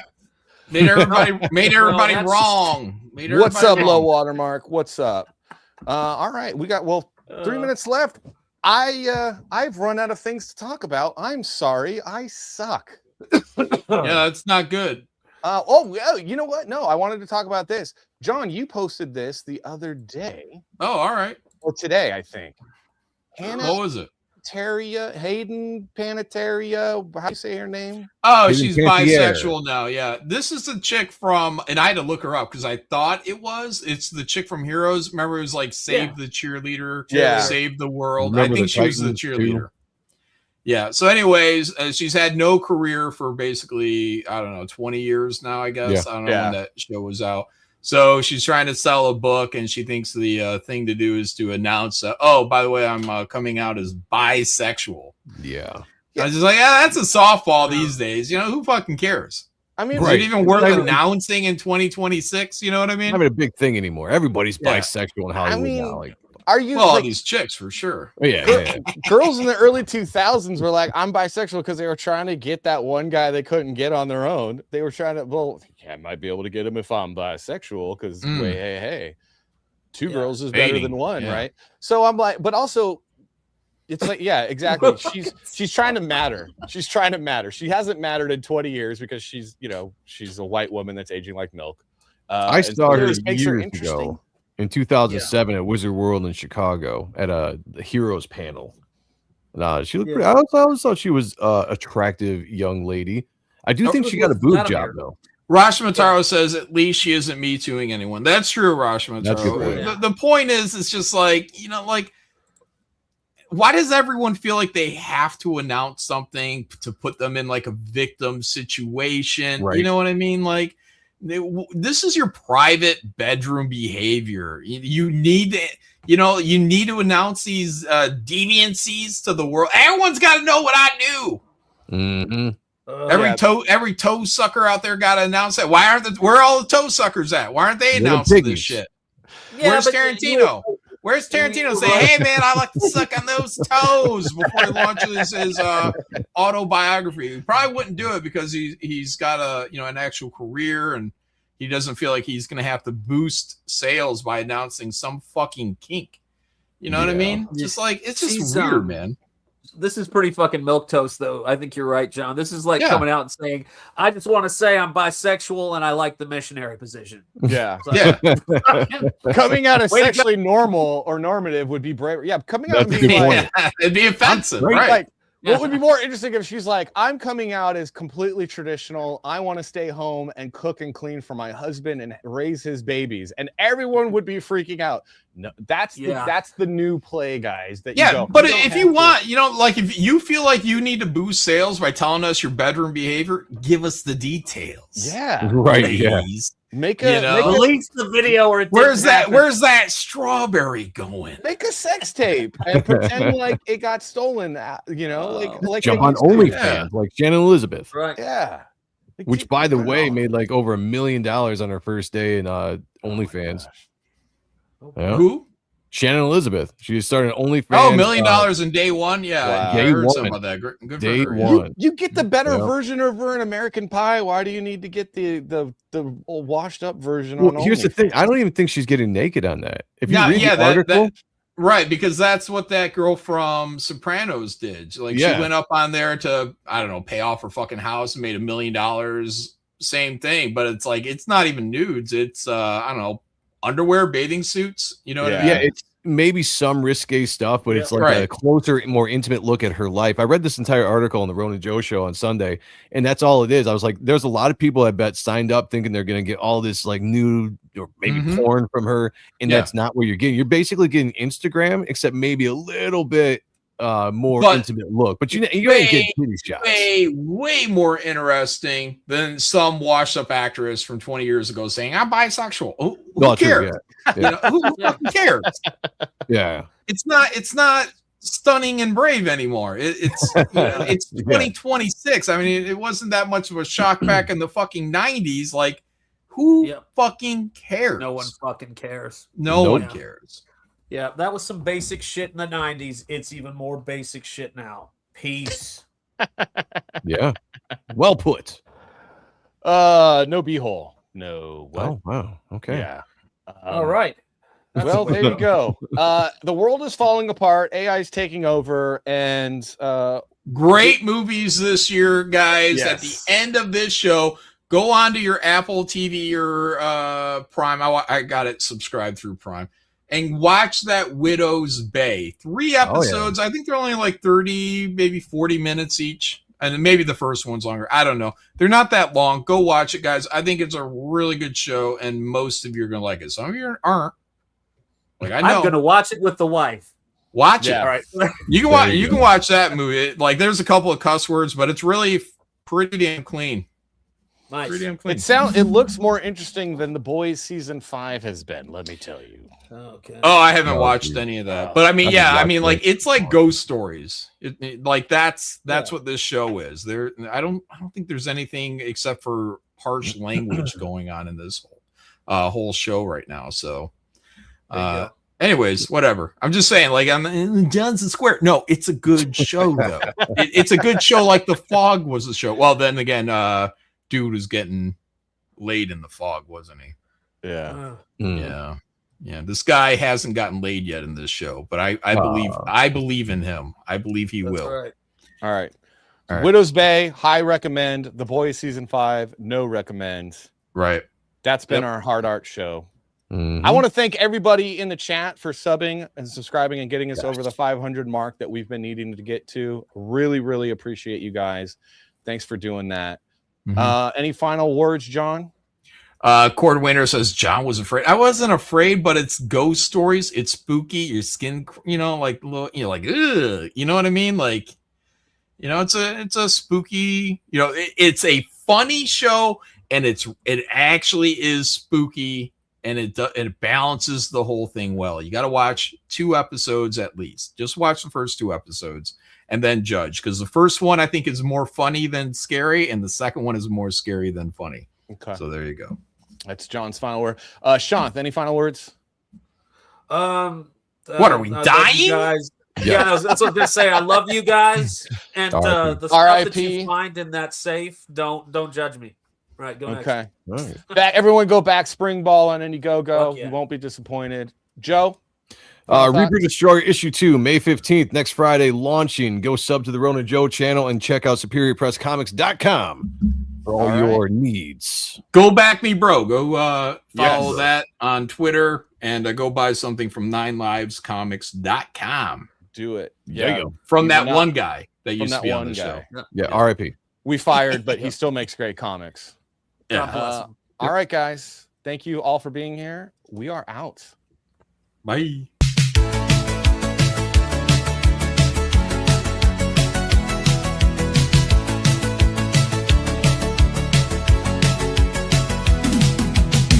Ben Franklin, the patriot, printer, politician, postmaster general with a science addiction. Ambassador of lightning, wearer of specs, did it all with no TikTok, just a desk and a press.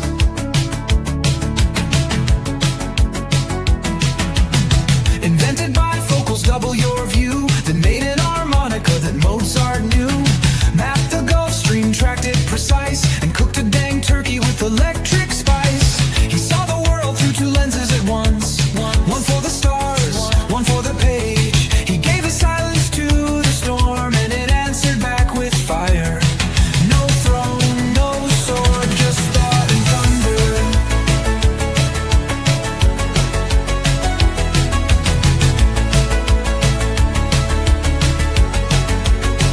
He built the odometer to measure the miles, founded the first library stocked with style. Fire brigade, yep, hospital to university, of course he founded that too.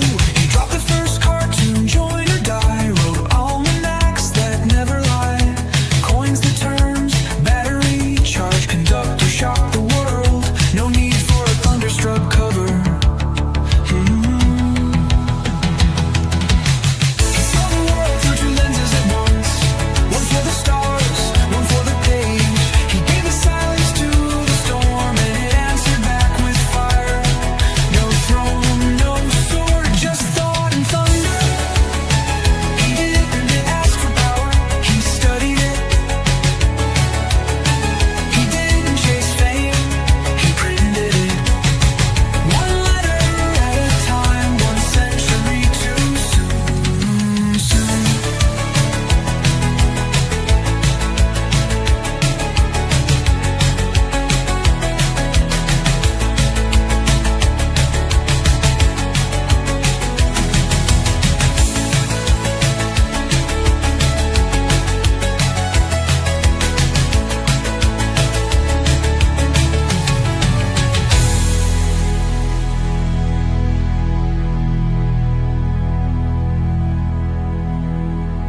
It's all there, black and white, clear as crystal. You get nothing. You lose. Good day, sir.